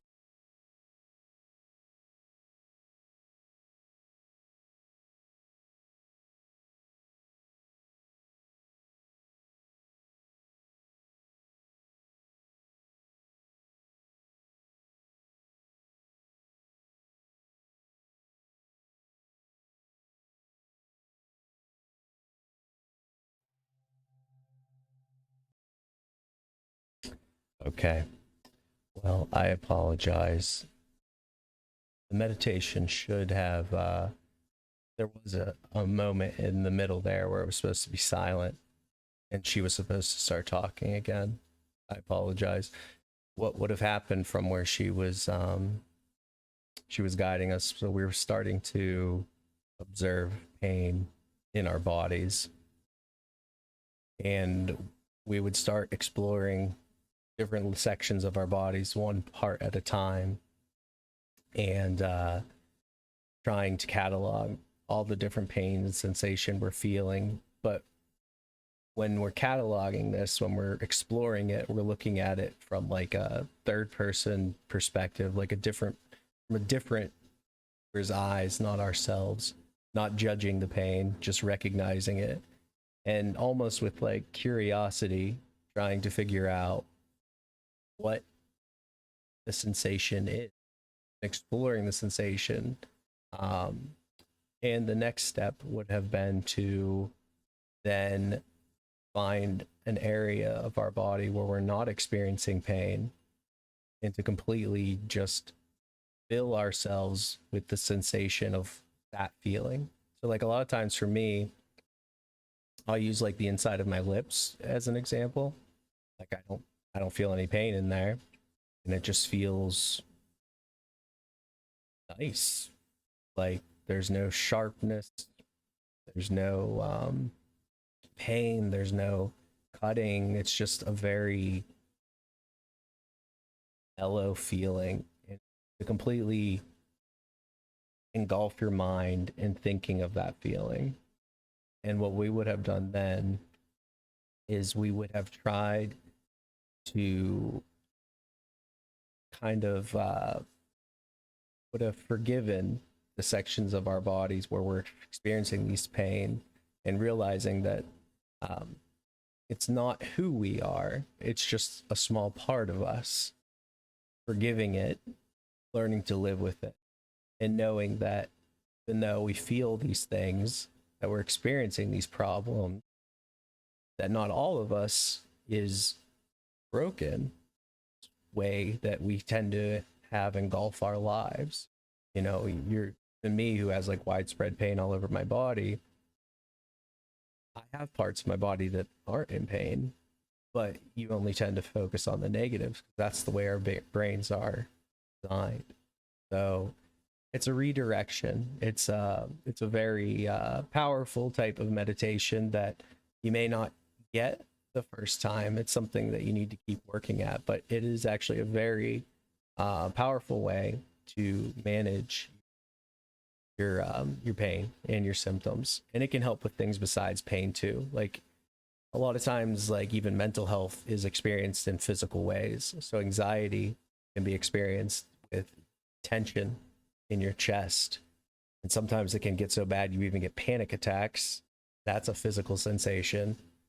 A lot of mental health can actually be felt in ways in our body physically, and by concentrating on the physical end of those symptoms, you can actually use meditations to calm the physical sensation.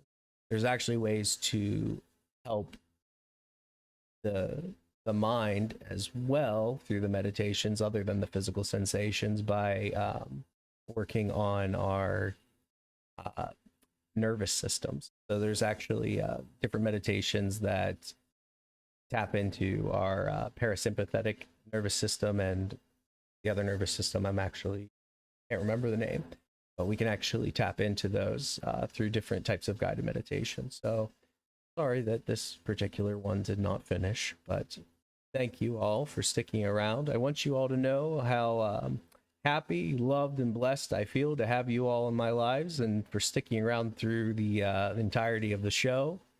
Know that you are loved. Know that you are welcome here anytime. Wednesday, I will be back at 1 p.m. Eastern Standard Time. Now, Friday, it's going to depend. That's the day that we are prepping before we leave for vacation. So if I can stream, it'll probably be early morning or afternoon. I will be sure to tweet that out. If you're not already, definitely follow my Twitter. I put lots of great stuff on there for all the stuff I love to play. I give you guys the schedule and what if I'm going to be late, if I need to delay or change my schedule. So please follow me. I love you all. You have a wonderful night. And actually, is there anybody we could raid? Who is live right now?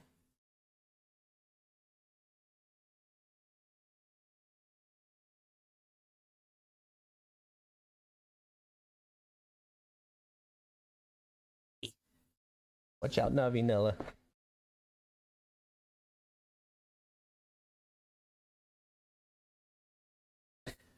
So, I am not...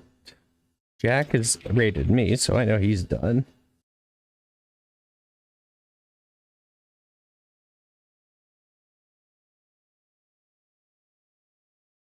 So, actually, guys, I am going to raid one of my friends from Echo's Discord group, the Heartless Project. So if you guys wouldn't mind, just stick with for a few minutes. Spam those emotes, show some love if you can.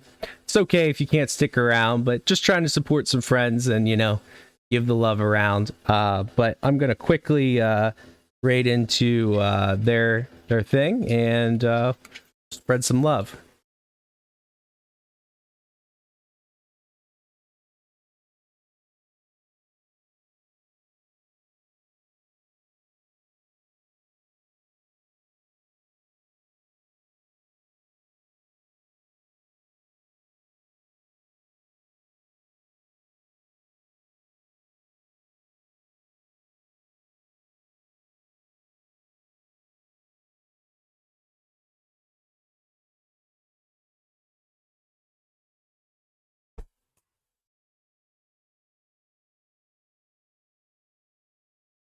Audience is intended for mature audiences. Okay.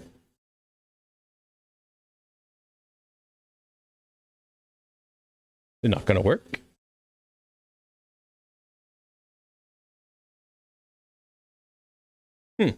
Well, it doesn't look like it's going to work, so I'll host them. But thank you guys. I'm going to have to figure out where in my settings that is happening as far as the maturity block that's going on there.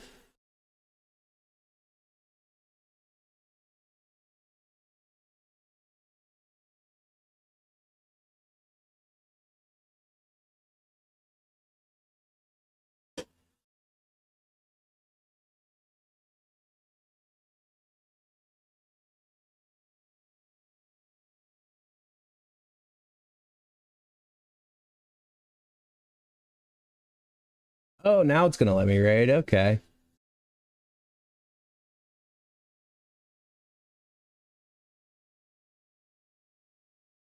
Okay, there we go. I don't know what that was about.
I think your fan is offensive.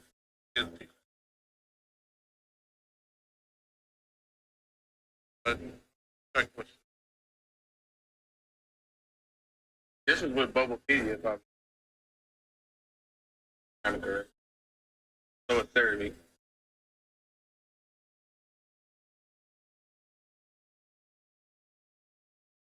Fun. And how do you?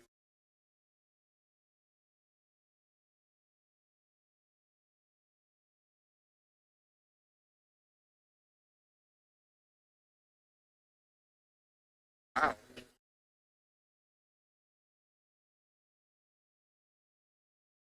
Thanks, I'll go this one. Before it was back for can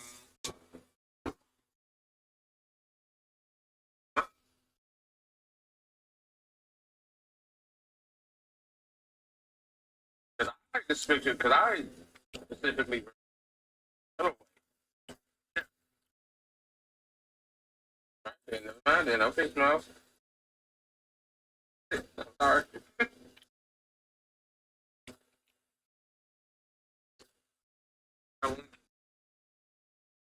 Now you can have a Pokemon without having a friend. You don't need friends when you just use linking cord. That's literally what the linking cord. Just tie the linking cord to your Pokemon back and it will. No! No!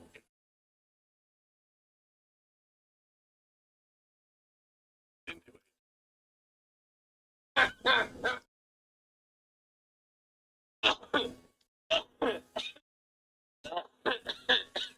You weren't ready for it? Oh, God. Uh, uh,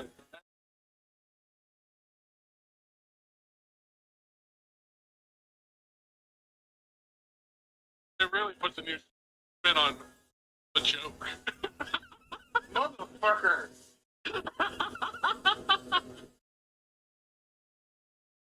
I'm enjoying it.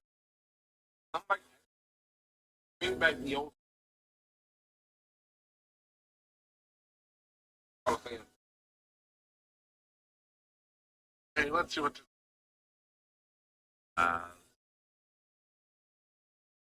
Oh. No, no, no. I want to. Actually,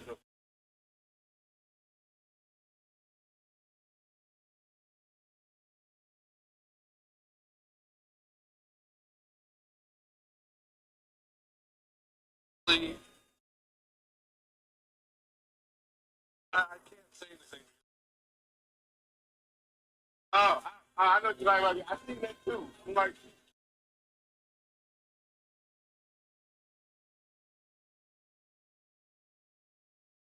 yeah, that's that.